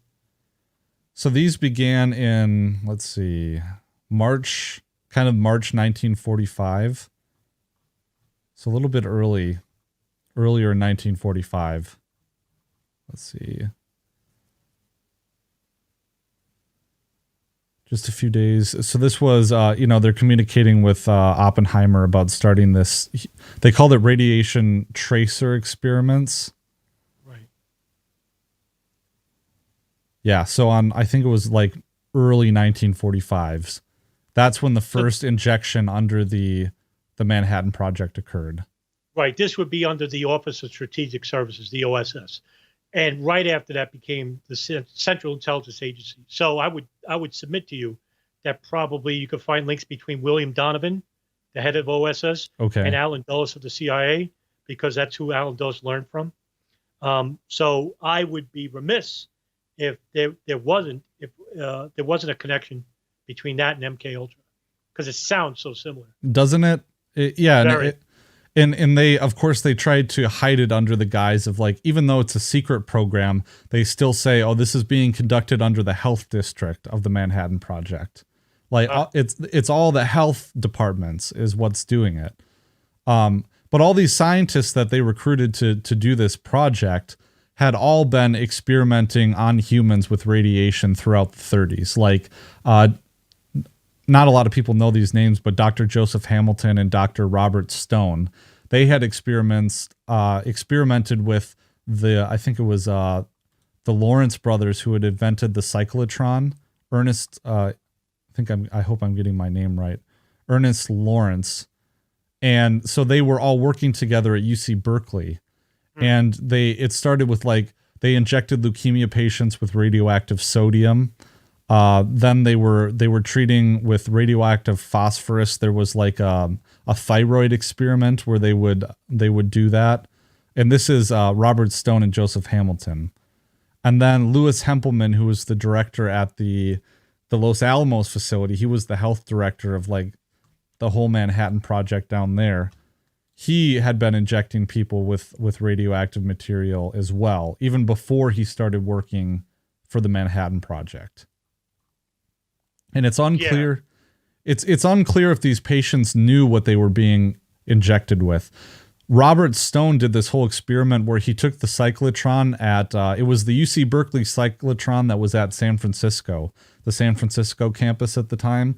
And he was exposing these cancer patients to the the beam from the cyclotron. And a lot of them had facial tumors. And he was trying to treat them with the neutron beam. And a lot of them had terminal cancer. But within 6 months, half of them had died.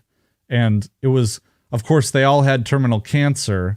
But even he put in his report that a large number of them died because their lesions and tumors became so aggressive from the radiation that they couldn't eat, and they basically starved to death. And so these are the people that are being recruited to protect Manhattan Project staff from radiation exposure. And then while they're doing that, they inject people with plutonium, and then their memos reveal the fact that they are starting this research arm to create radioactive, like weaponized radiation to be used to like doing space denial of certain areas, like Chernobyl. If you could weaponize a Chernobyl event and deny the enemy a large, portion of the country or a city area or something like that, like poisoning food. Like there's a memo from, I think it was Joseph Hamilton, talking about how much radioactive material they would need to poison like 100,000 people. I'd have to cite that, but it's just all this terrible stuff. Sure, there's many similarities to that in the MK Ultra program. Yeah, I mean, I'm just finding it really fascinating to hear it from you regarding even the public sector, such as what you said, Department of the Health, I believe. No, it was the health department within the Manhattan Project. So, but what you do have is you have a lot of public universities that are participating in this. So, like the Manhattan Project would tap on like the radiology department at the University of Rochester or the radiology department at UC Berkeley, and they would use the cyclotrons from those universities to create the material that was used to create the atom bomb. The plutonium was created, I believe, they have the Oak Ridge facility, but there was radioactive material that was used by the Manhattan Project created at cyclotrons at universities around the U.S. That's incredible because that reminds me of an operation called Midnight Climax. I was going to ask you about that. Which started in 1954, which involved a number of CIA-run safe houses, I believe, in San Diego. Oh, no, San Francisco or Lower San, one of those big cities in California, where they would, the study of LSD on non-consenting individuals. Yeah. In other words, people that don't take drugs. So they wanted to see the effects of LSD regarding the physiology of the individual.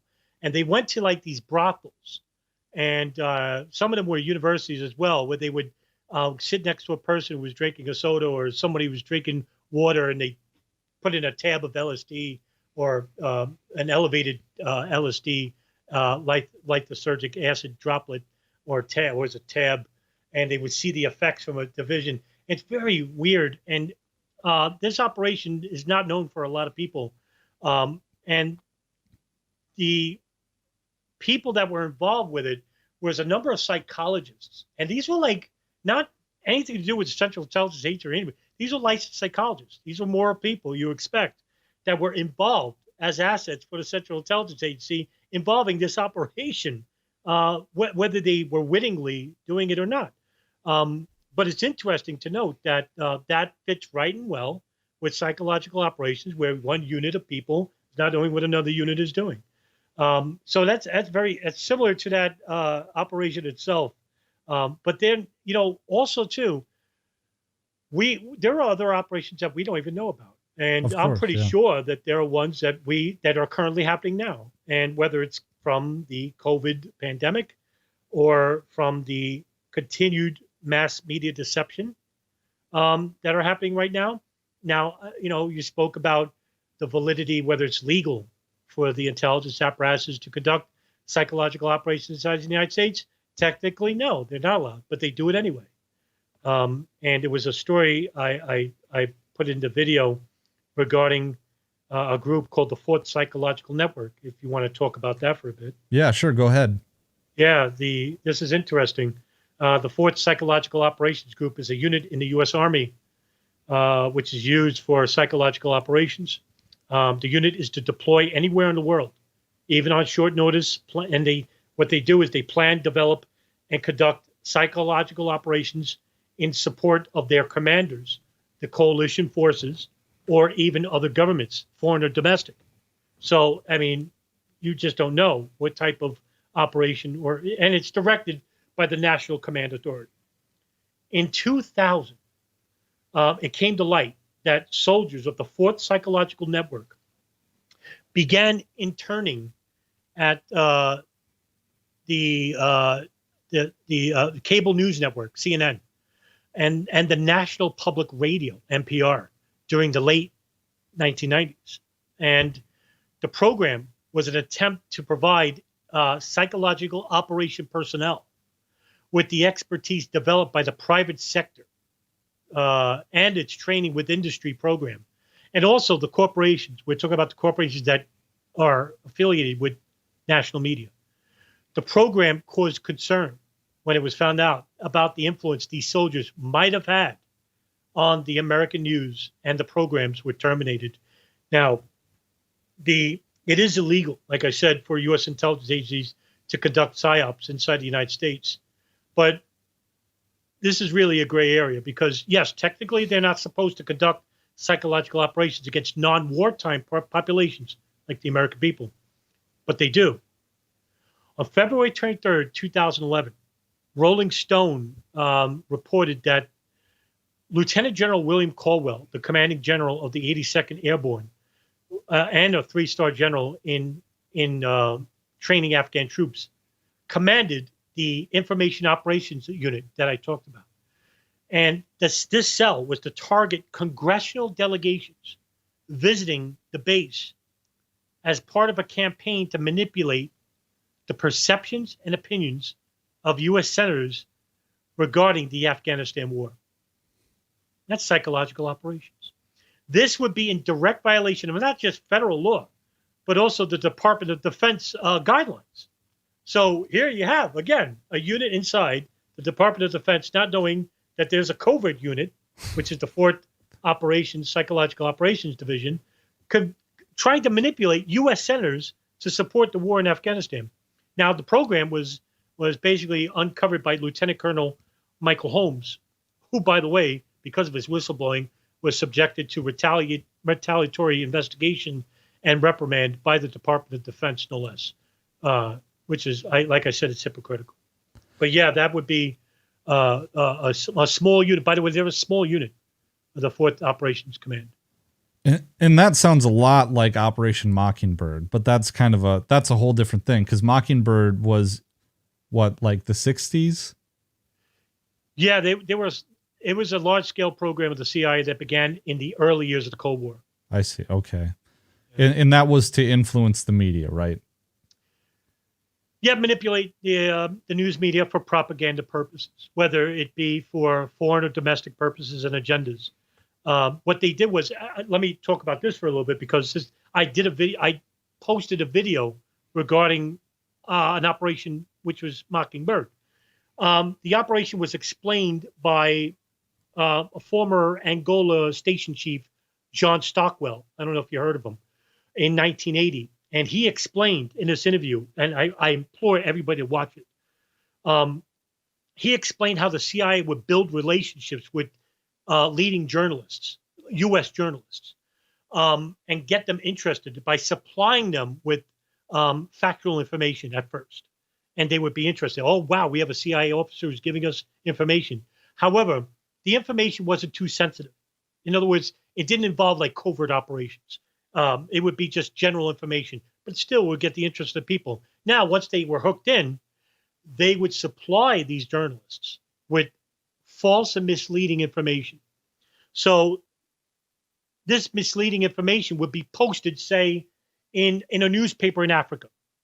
And so what John Stockwell was saying was that if they wanted to conduct a coup in Angola or in Madagascar or in some Nigeria, for example, they would post a false and misleading story about the operations or groups within that country.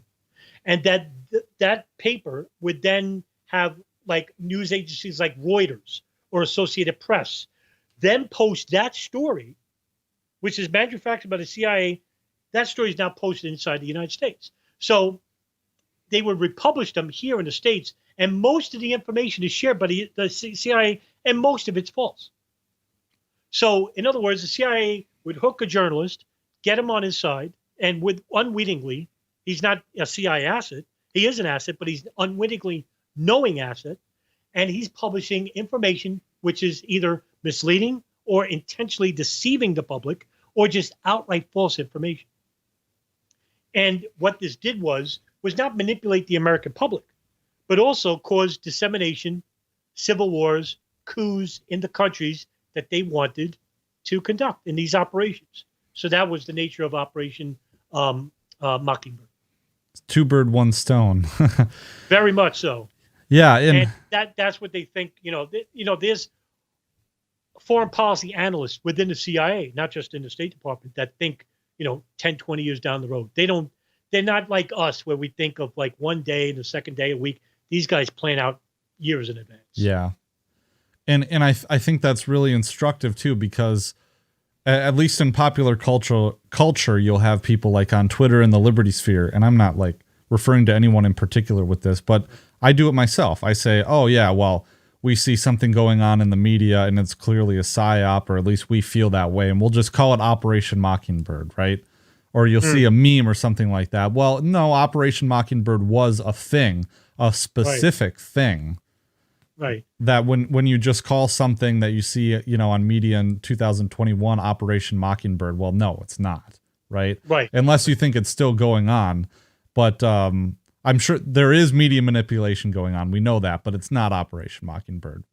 Right. It doesn't necessarily have to be Operation Mockingbird, but a subvert of it. Right.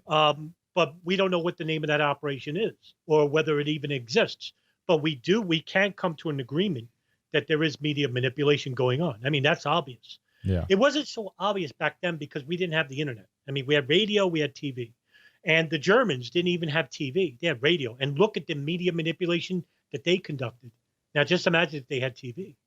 Right. So now with the advent of the internet and the war for your mind regarding not just the internet, but TV and newspaper publishings and radio, my goodness, who do you think is the most powerful apparatuses on Earth? Well, they would be the intelligence services. Yeah. On the Earth and the Department of Defense. I would submit to you that those are the two most powerful agencies on the Earth, not the State Department, not the, the domestic FBI, the intelligence arms like the CIA, the NSA, the DIA, the Pentagon, the Department of Defense. Those are the powerful people because they have unlimited wealth, unlimited resources, and they have the full backing of foreign and domestic governments at their side. Who would be more powerful than that? Yeah. And it makes me, I've brought this question up a few times on my show is, okay, well, because when you learn these things, it makes you rethink history itself, because I've heard this said, it's like, okay, well, if we can see what we're being told now is a lie, then why would things be any different in the past? And so everything that we've been taught in school is a carefully constructed narrative, I feel like.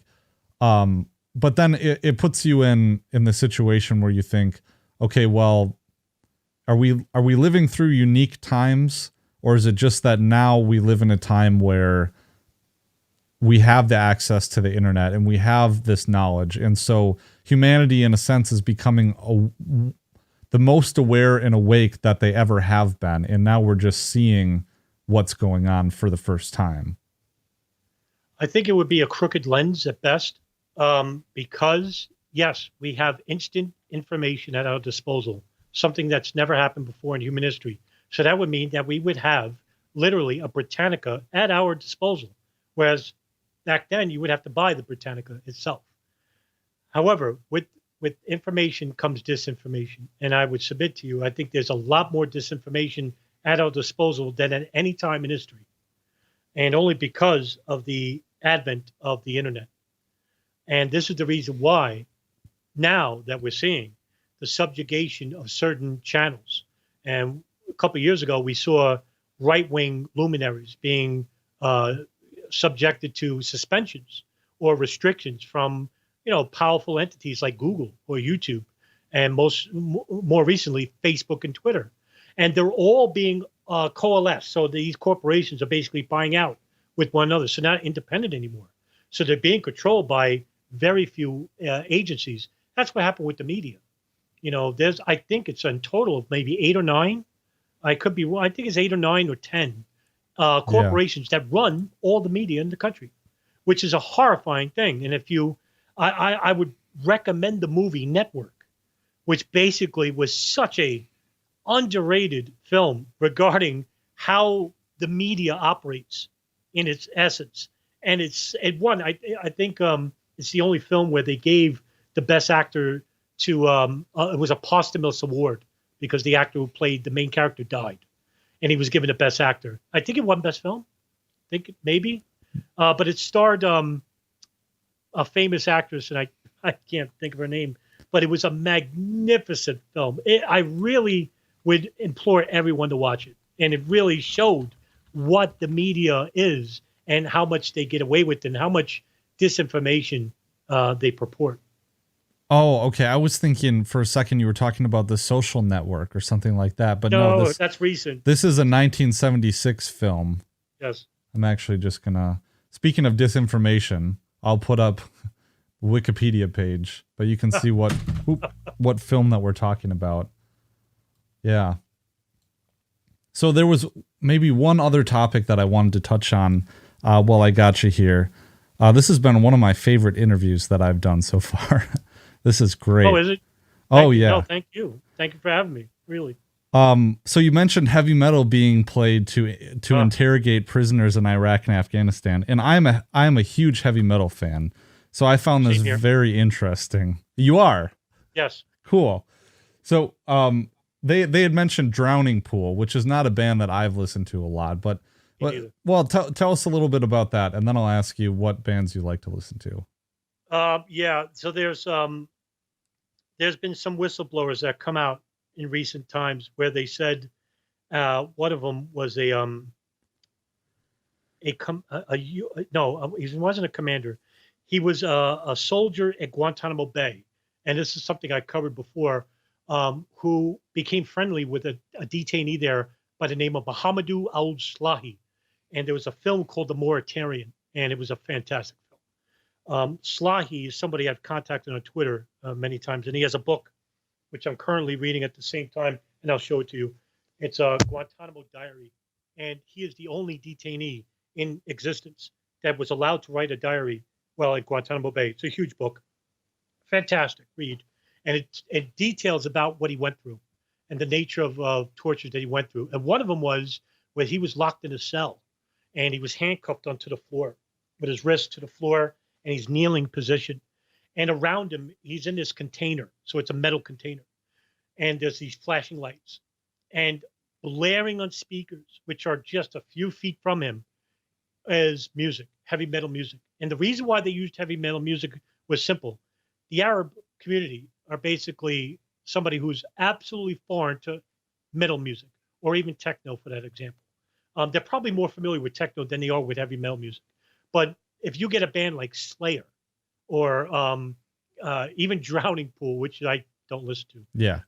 You know, even for a mediocre band like Cinderella, right? If you put that on blast, just a few feet from you for 10 hours a day, what it does, it basically, and what this was basically it was designed to do, was break the mental will of the detainee and completely shatter him because of the loud sounds, the loud cymbals and guitars, the bass, the electric.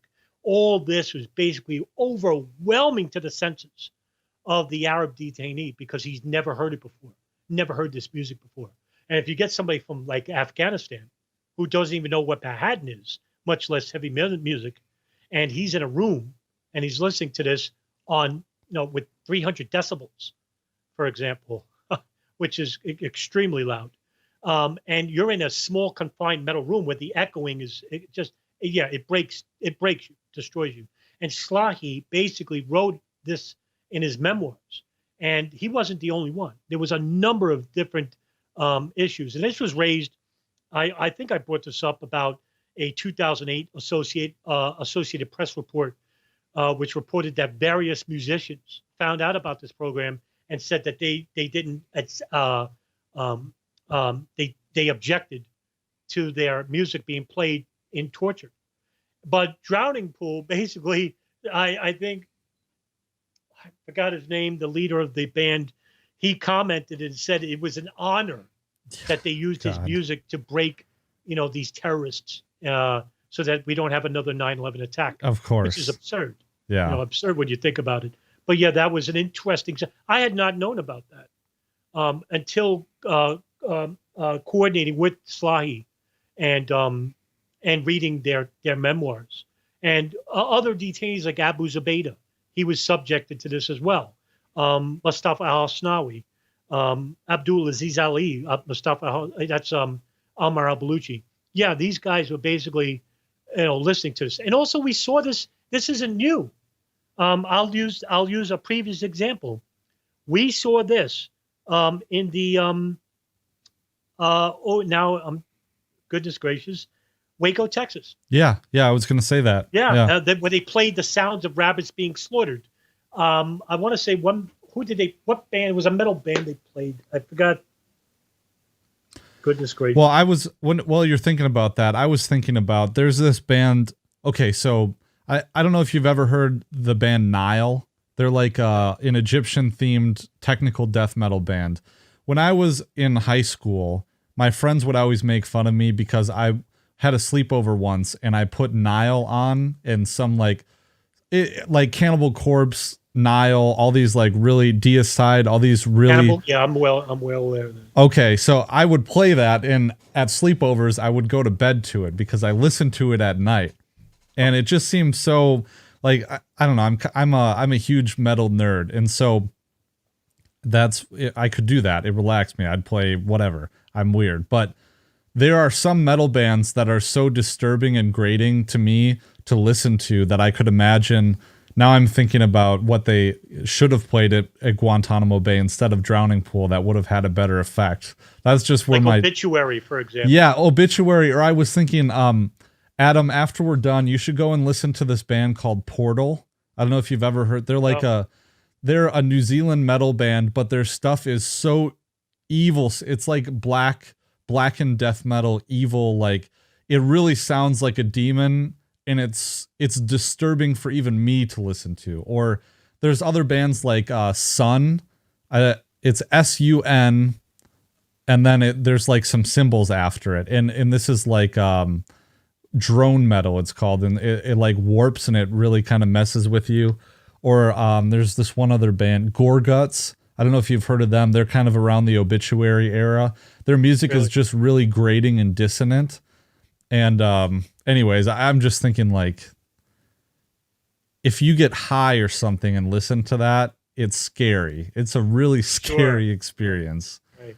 You would be right about using, like, for example, I would use like Entombed. Yeah. Or like Death, another band. Those would be like much more better than Drowning Pool. I don't. Yeah. But that just goes to show you the people that were involved in that program were young, so they don't know anything about these old bands of the 80s and 90s. Yeah, that's the reason why. And I thought of another issue where they played like metal music, and I think they did it um, when they I want to say when they got Noriega Okay. uh, in Panama. They played Judas Priest, Did they? Black Sabbath. I want to say, oh, that one group I'm not a big fan. Styx. That's right. Oh, Styx. yeah. That was my first concert. I saw Styx, but Was it really? I wanted to show you some of my albums. I got the Death album. I actually have a Death tattoo. Well, that's a classic. Yeah. Yeah, but I have a Death tattoo on my arm here. But Do you really? yeah. So I don't get a right. chance to talk about music too much, but yeah, no, that's so cool. And I remember they were talking about in Vietnam they had, I can't remember exactly what this was, but they had a Psyop unit where they would blare music, or no, they would blare a sound effect in the jungle at night. And it was like a disembodied voice, like a spirit wandering. And I can't remember what this operation was called, but the Vietnamese had this belief about wandering spirits in battle or something like that. So they would play it. I'm getting goosebumps just thinking about it. But if you go on YouTube, you can hear the recording of the wandering spirit that they played, and it's creepy as hell. I mean, it's really scary. Really? Yeah. Okay. I was not made aware of that either. Yeah, I'll have to send that to you. I can't remember exactly what it was called, but yeah, you can listen to it. But yeah, I want to hear. Is there a recording of what they played at Waco? Have you heard a recording of that? I've only heard it from a documentary.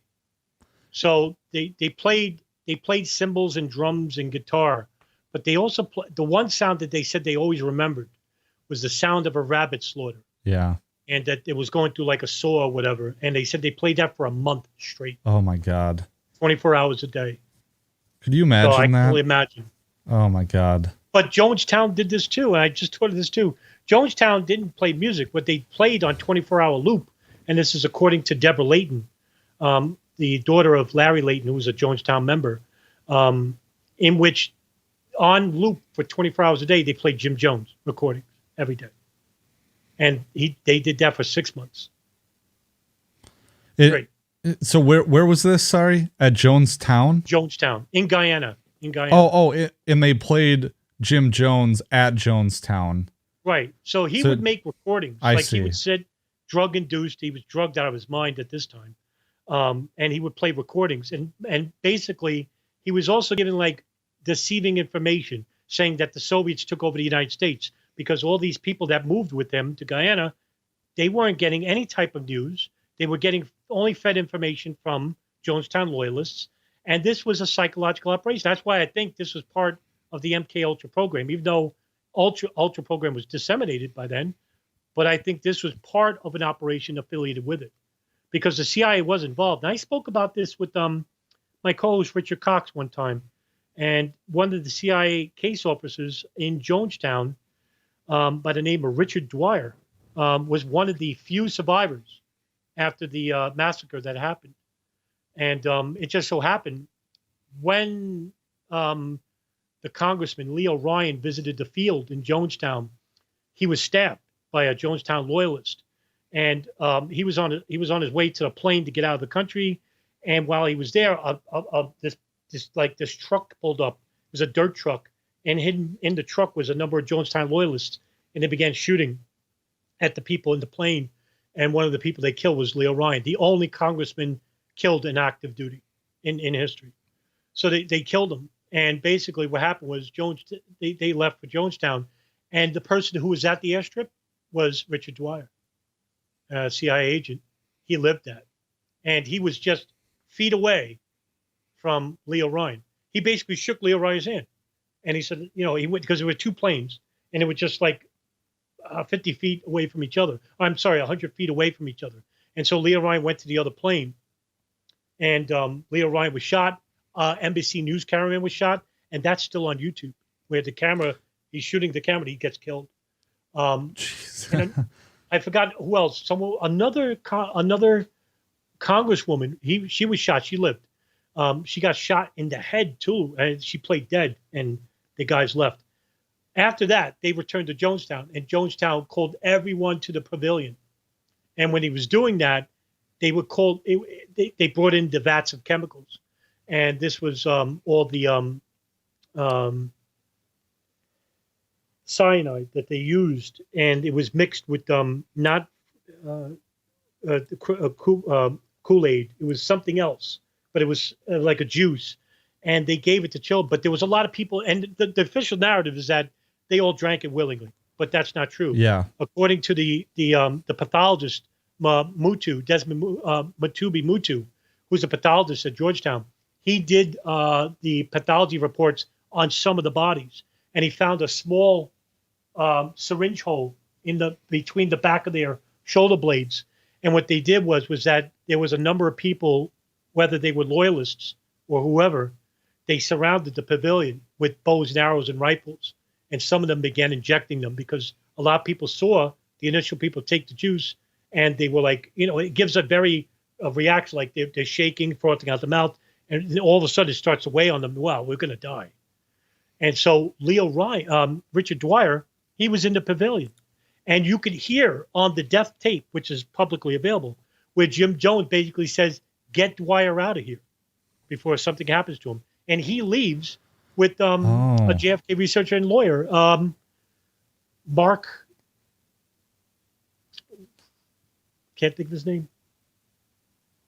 He did a lot of debates with about JFK. Mark something. I can't think of his name. That's killing me. But yeah, he wrote a couple of books and stuff, and he became a lawyer, and he was heavily involved with the JFK investigation. And him and Richard Dwyer then traveled I think it was 3 miles through the jungles at night, and they reached the Georgetown military, and they came the next day and found everybody dead. And a lot of the people, if you'll see pictures, people were actually stacked on top of other people. So the initial reports were, I think, 300 people dead reported by the U.S. media. But when the Army got there, and they got there 2 days afterwards, they got there like a couple of days afterwards. I'm sorry, no, they got there a week later when the bodies were all bloated. Yeah. And the reason for this was, the investigation couldn't be conducted. So in other words, all these bodies that they found couldn't be autopsied on because they were too bloated, and they exploded under the unrelenting sun, right, under in Guyana. And so they couldn't do autopsy. So what they did was they put them in a mass grave in Los Angeles. So they don't know what they died from, but they all just assumed that they drank the poison. But according to some survivors, one of them was Charles Gaither, I think, and he basically said that a lot of them basically ran in the jungles. And whether you want to believe that maybe somebody was waiting in the jungles, well, John Judge, a late John Judge, researcher of JFK, 9/11, and Jonestown, he basically thinks that there was U.S. and British intelligence that were involved in the operation, and they dragged the bodies. And that's not a bad scenario, because if you look at the pictures, and you can see overhead pictures that were shot from a helicopter, you can see bodies on top of other bodies. Who stacked them on there? And you can see the drag marks. Right. Now, whether they were dying somewhere else or whatever, that could be true. But it's interesting to know. I'm just saying, speculation, but interesting. No, I've always been fascinated with the Jonestown story and just kind of cults in general. But there was the what was the one with the leader who was named Doe, the Heaven's Gate cult? The Heaven's Gate, yeah. That one is incredibly interesting too. I have at the time I downloaded all the series that he did do. Applewhite. Yeah, Marshall Applewhite, isn't it? Marshall? Marshall Applewhite. That's right. He did a series of interviews on a series called Higher Learning or Knowledge, something, getting to the higher level or something like that. And it was on YouTube years and years ago. Their website's still up, believe it or not, and it's still up. But those videos are long gone. I have downloaded them. I was thinking about putting them in a playlist on YouTube for people to watch. And it is something else because it would be considered a form of psychological operation. Yeah. Regarding that specific group of people. And there are still survivors to this day who were involved at that time, that Heaven's Gate. And it's a classic psychological operation. Yeah. And some of the ones who lived, survivors, they're still a part of Heaven's Gate. Is my understanding. They are just the ones who were chosen to stay behind. Or something. They were chosen to spread the gospel, which you can download at your leisure. It's free. The document that they left behind, which was I forgot, it's the name of the series. It's a higher principles learning something, whatever, to get to that higher level because they believed. That's why they days before they killed themselves, they cut off their genitalia. The men did, right? Yeah, because what they believed was the genitalia and the sex were irrelevant, and what was relevant was the mindset ascended to God because. Do believe that he was the second Christ or the reaffirmation of Christ, and that he was sent on earth through I forgot his mentor. It was a woman that he met in California. Yeah, and wasn't it? It was Do and another woman. It was another woman, right? Yes, that both ran Heaven's Gate at the same time. Yeah, she died of cancer. Okay, and then he took over. Yeah, and he said that they were considered, or they were selected, according to him, from the highest levels of heaven to send the message. And it was like a long list of descriptions about what to achieve this level on. And when you read it, it's really classic, like brainwashing techniques. Yeah. So, and they were, how they selected these people where they went to universities. These weren't dumb people. It's like people just automatically assume when you're in a cult, oh, they're dumb enough to believe. No, and most of these people that survive, they'll even tell you, "Hey, I'm a college graduate. I have a degree and stuff like that." But it caters to their weaknesses. They're sensitive. That's what they look at. Most of these people in these groups, they're highly intelligent. They are basically what I would call cold readers, because I dealt with like cold reading in terms of Wall Street. I worked in a chop shop for 2 months. That's something I'm not proud of, but I got out of it because I knew what was going on. But what they do is they look at the weaknesses of these people and they subject it. So they don't just pick out these people out of nowhere. They'll go to like universities, churches, community groups, and they'll search out the people who are prone to belief, prone to religious or any form of political ideology that they're prone to be manipulated, because that's what they look for.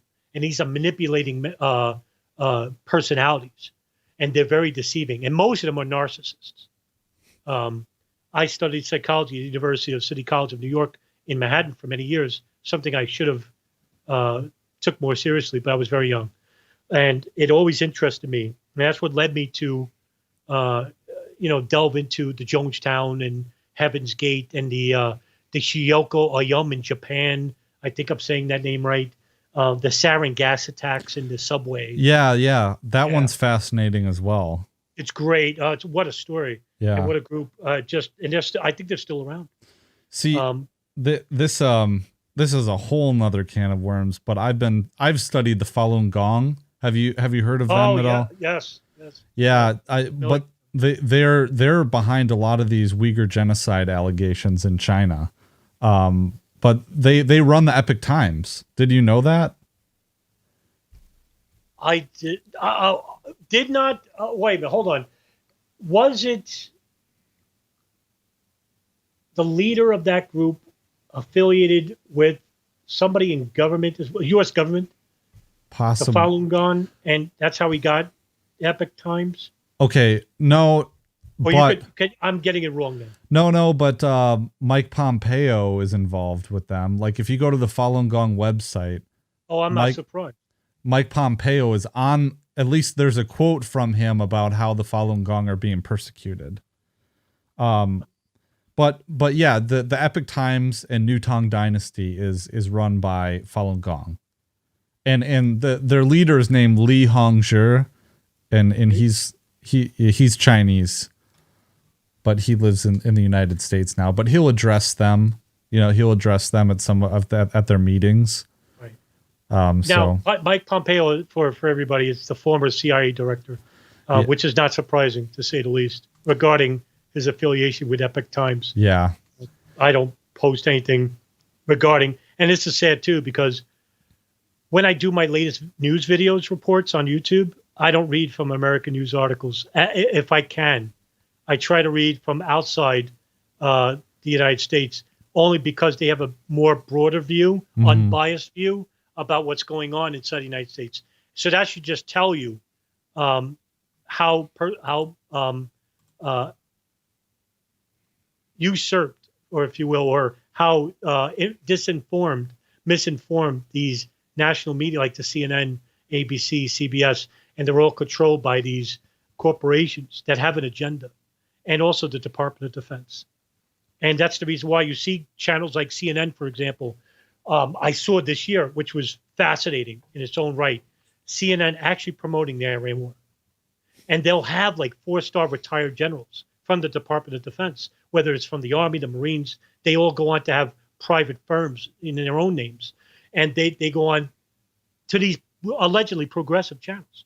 And you would think that CNN would be anti-war because Fox and OANN and Newsmax, they're pro-war all the time. But they switch allegiances. So in other words, there really isn't a left and right paradigm when it comes to the greater, more important issues like foreign policy, for example.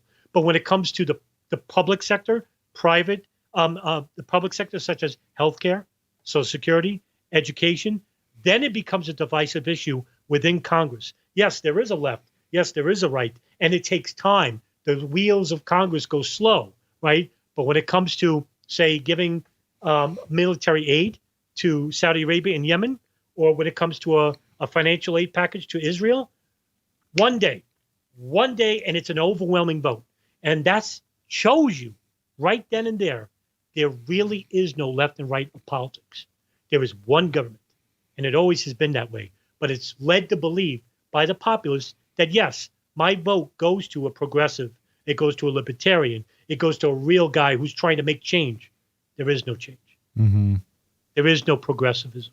The country was never led on those principles. And that's why I'm new to the libertarian movement, and I'm not affiliated with them, but I support them because they're probably the only movement left that really has a chance to break the cycle, if you will, of the left and right paradigm that we're so brainwashed to believe exists. Oh, yeah. And they're anti-war, and I wish they would concentrate on that issue in regards to foreign policy, because I think that is something that would unify the libertarian movement as a whole and not fracture it, because I think that's what I'm seeing on Twitter.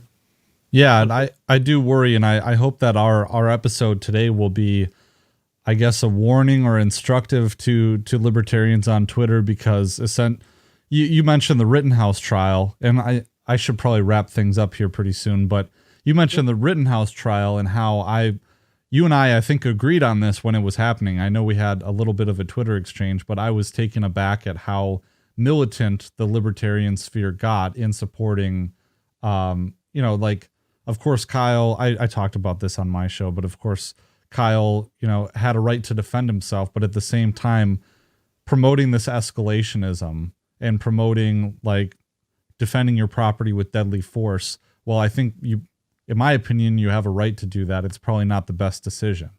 Right. But in the whole thing that's going on with the post-libertarians or the praxeologists, I don't know how upkept you've been on that.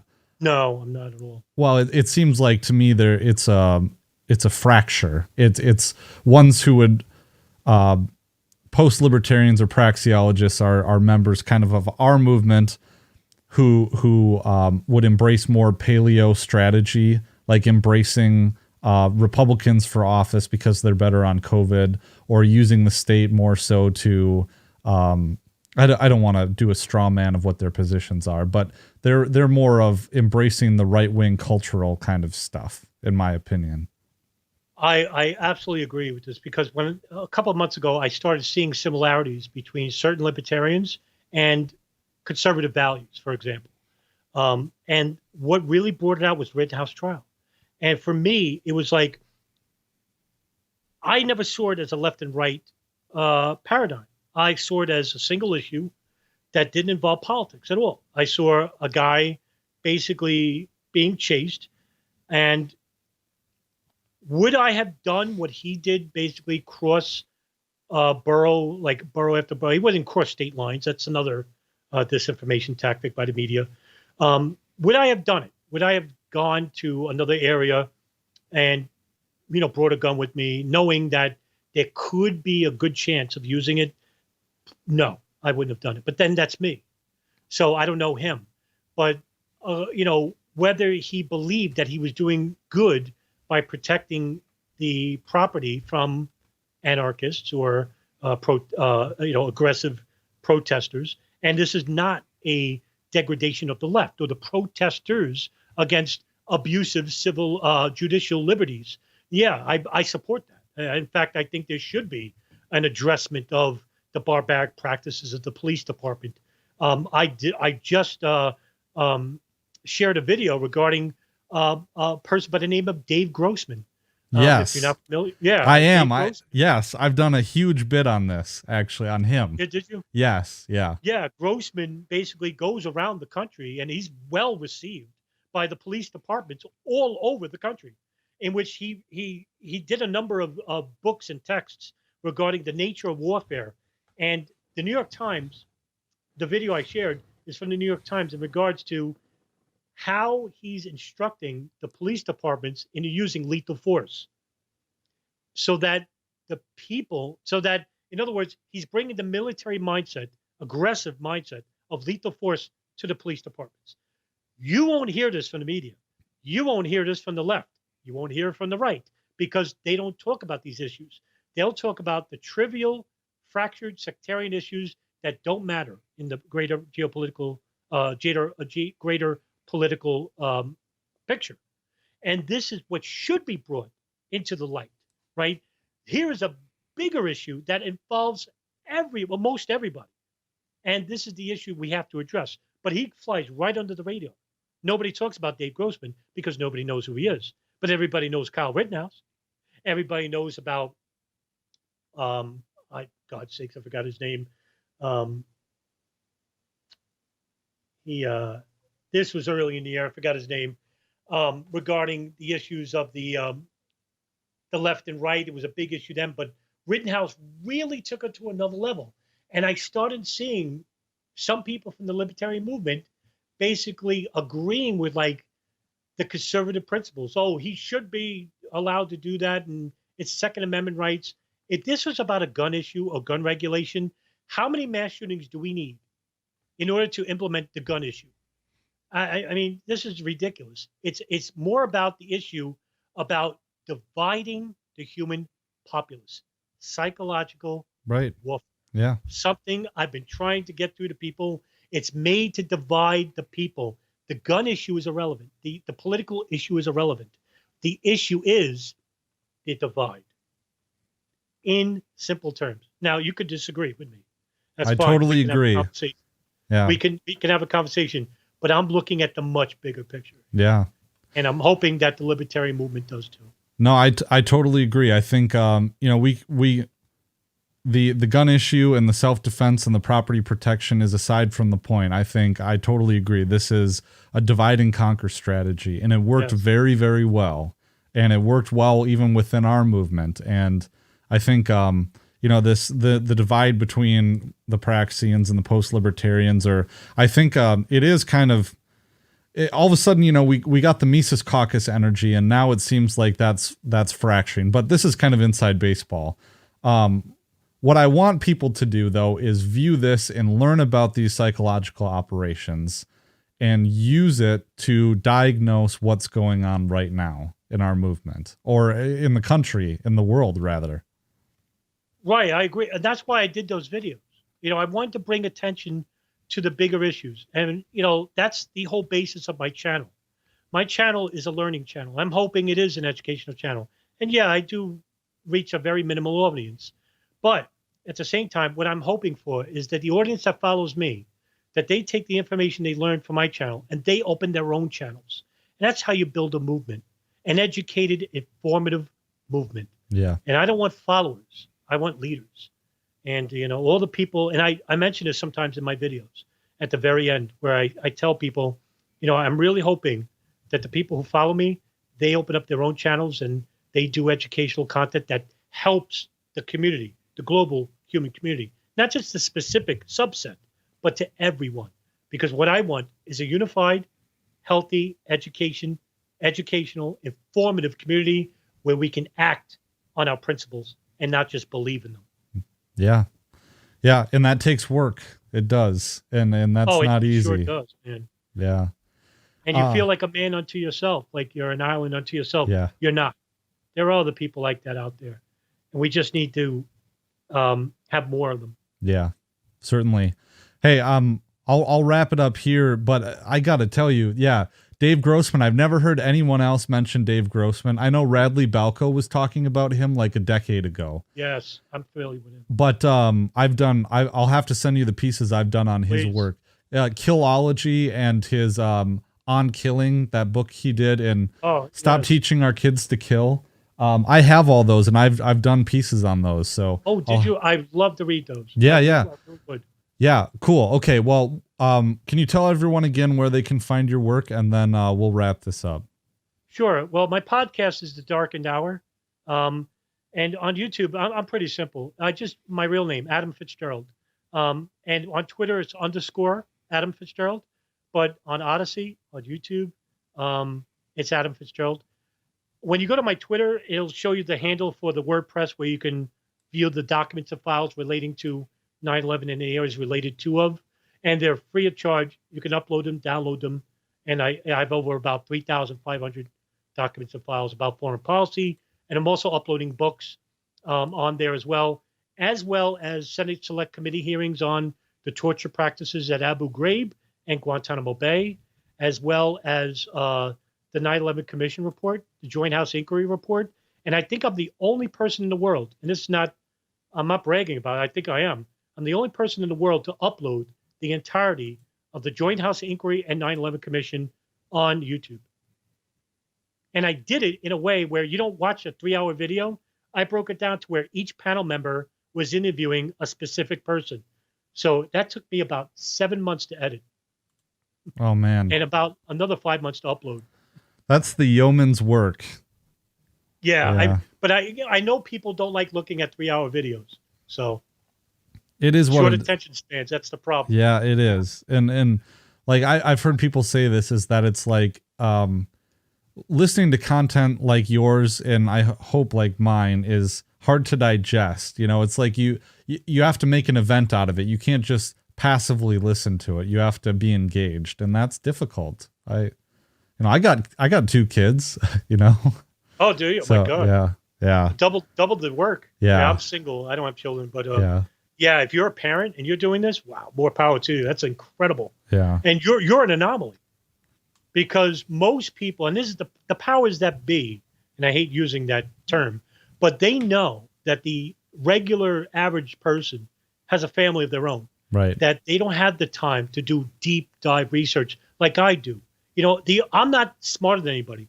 I'm not an expert in anything. What I have over most people is time. And I have the time to read, and read more than the average person. That's the only advantage I have over most people.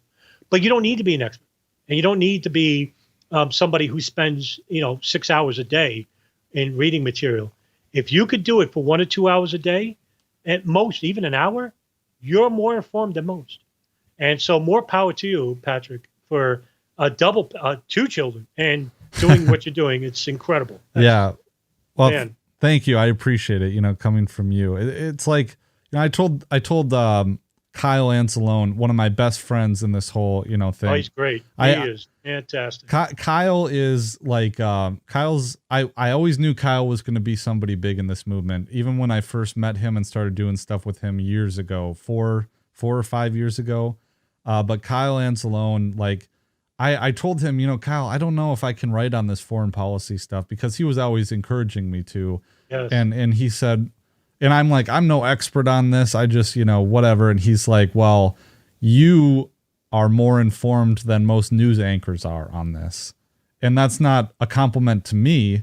It's just a state of facts. Is like, if you actually spend some time to digest this issue, if you read Scott Horton's books, you know more than news anchors do about this whole thing. So yeah, but Kyle Ansel told the truth about you. That's true.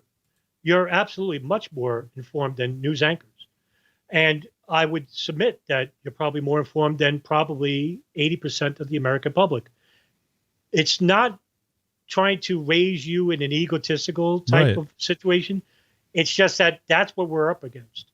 And I would like to have an educated populace. And that's the reason why I will continue to do what I do. And, Kyle Anzalone, to speak on him, I consider him the most underrated heavyweight in foreign policy I've ever come across. And one of the very first people, like I said, I met was Justin Raimondo, and later Ryan Dawson, and later Scott Horton. And that's how I got to know Kyle Anzalone and Will Porter, and later you. And I said, wow, what a lineup those guys got. And I said, man, I hope that's infectious. I hope they get more people, because those are some of the best voices right now on viral media, far enough, that I've ever come across. Yeah. Yeah. My circle is, I got to mention, Connor Freeman, Joanne Leone. Oh, yeah. I just got to know this guy. Fantastic. Oh man. Connor. I post his stuff. Yeah. I post his stuff sometimes on video. Yeah. Yeah. And I'd be remiss if I didn't mention my buddy Keith Knight too. He does I'm not familiar with some hosting. Yeah. I'll send you his stuff. He's really good Please. too. Yeah. You'll enjoy his stuff. But yeah, I'm just, like I said too, it's not a slight on them. I'm very new to the libertarian people. I really am. So I'm just like, I didn't know Reed Coverdale from a hole in the wall. But he's been so generous with me, and he interviewed me. Well, I was very surprised at it. And because nobody, I'm a nobody really. And when he interviewed me, I was like, wow, he gave me at the time I had 800 followers, I think. Almost within 2 days, I got 500 followers on Twitter. And I was like, what the hell? Yeah. Well, I couldn't get that in a year. Amazing what you could do with some people. But yeah, Reed Coverdale, Dave Smith, I just got to know. Yeah. There was the guy, yes, the other guy, Clint's he has a big channel. I don't know. I follow him. He's a Liberty podcast. Liberty Lockdown. Clint Russell. Yeah. Liberty Lockdown. Yeah, him. And there's others. I don't know what Mises Caucus is. I don't know anything. So I'm new. Oh man. Okay. Yeah. Learning. Yeah, you are. No, well, Reed has done a real he's done a real good thing for the movement by introducing people to you and your work. I do believe that, and I hesitate. I'm thinking now Dave DeCamp needs a shout out, as long as we're giving love to people. Oh, Dave I love that. That guy is amazing. Yeah, I'm glad you brought him up. Yeah. So, and it's hard, I don't want to. It's like I have so much love for all these people, and it's just, I'm very lucky and glad and blessed to be a part of what's happening right now in this time when we can do things like this. We might not be able to do this always. And the window for doing something like this has only opened maybe 15, 20 years ago. Yeah, I agree. I think now is such an important time because so many things are happening and so many things are about to happen. And we don't have to let it happen, but we just have to have everybody on the same page. Now, we'll have minor differences, but the greater geopolitical goals are being outlined, and they're happening in our name. Yeah. And we need to do something about it, or else we won't do anything about it. And we'll look back in history and say we should have done something more, and regret. And you don't want to live with regret. We could do something now, and that's why I support the libertarian movement. But I think what needs to happen is they need to be focused on one agenda that can unite them. And I happen to believe it's foreign policy. Yeah. Because that's what Ron Paul was about. Yeah, I agree. I agree totally. And everyone should be able to get behind that, I think, if you're a libertarian. So, well, I think sure. I think that's a good place to end it, though. And with your outsider's perspective, I think it's even better too. Oh yeah, like I said, I'm just learning about the movement itself, and I'm more impressed every day because I'm new to other people, and they're touching on the subjects that I'm interested in, which are, foreign policy and geopolitics. which involve so many more people. You know, we don't have to get bogged down by the trivialities like Rittenhouse or Arbery or, you know, feminism, sexism. No, all this is meant to divide in tactic, and it's a form of psychological warfare. And thank you very much for having me on and talk about the subject. Yeah, it's my pleasure. We're going to do it again, so we'll have to. Yeah, we'll tackle more stuff. So sure. All right. Well, thanks, Adam, and everyone, go check out that, and I'll do a show notes page because there's going to be a lot of links that you should dive into here. But find that at libertyweekly.net/194. So, all right. Well, thanks, Adam. We'll catch you next time. Thank you very much for having me, Patrick.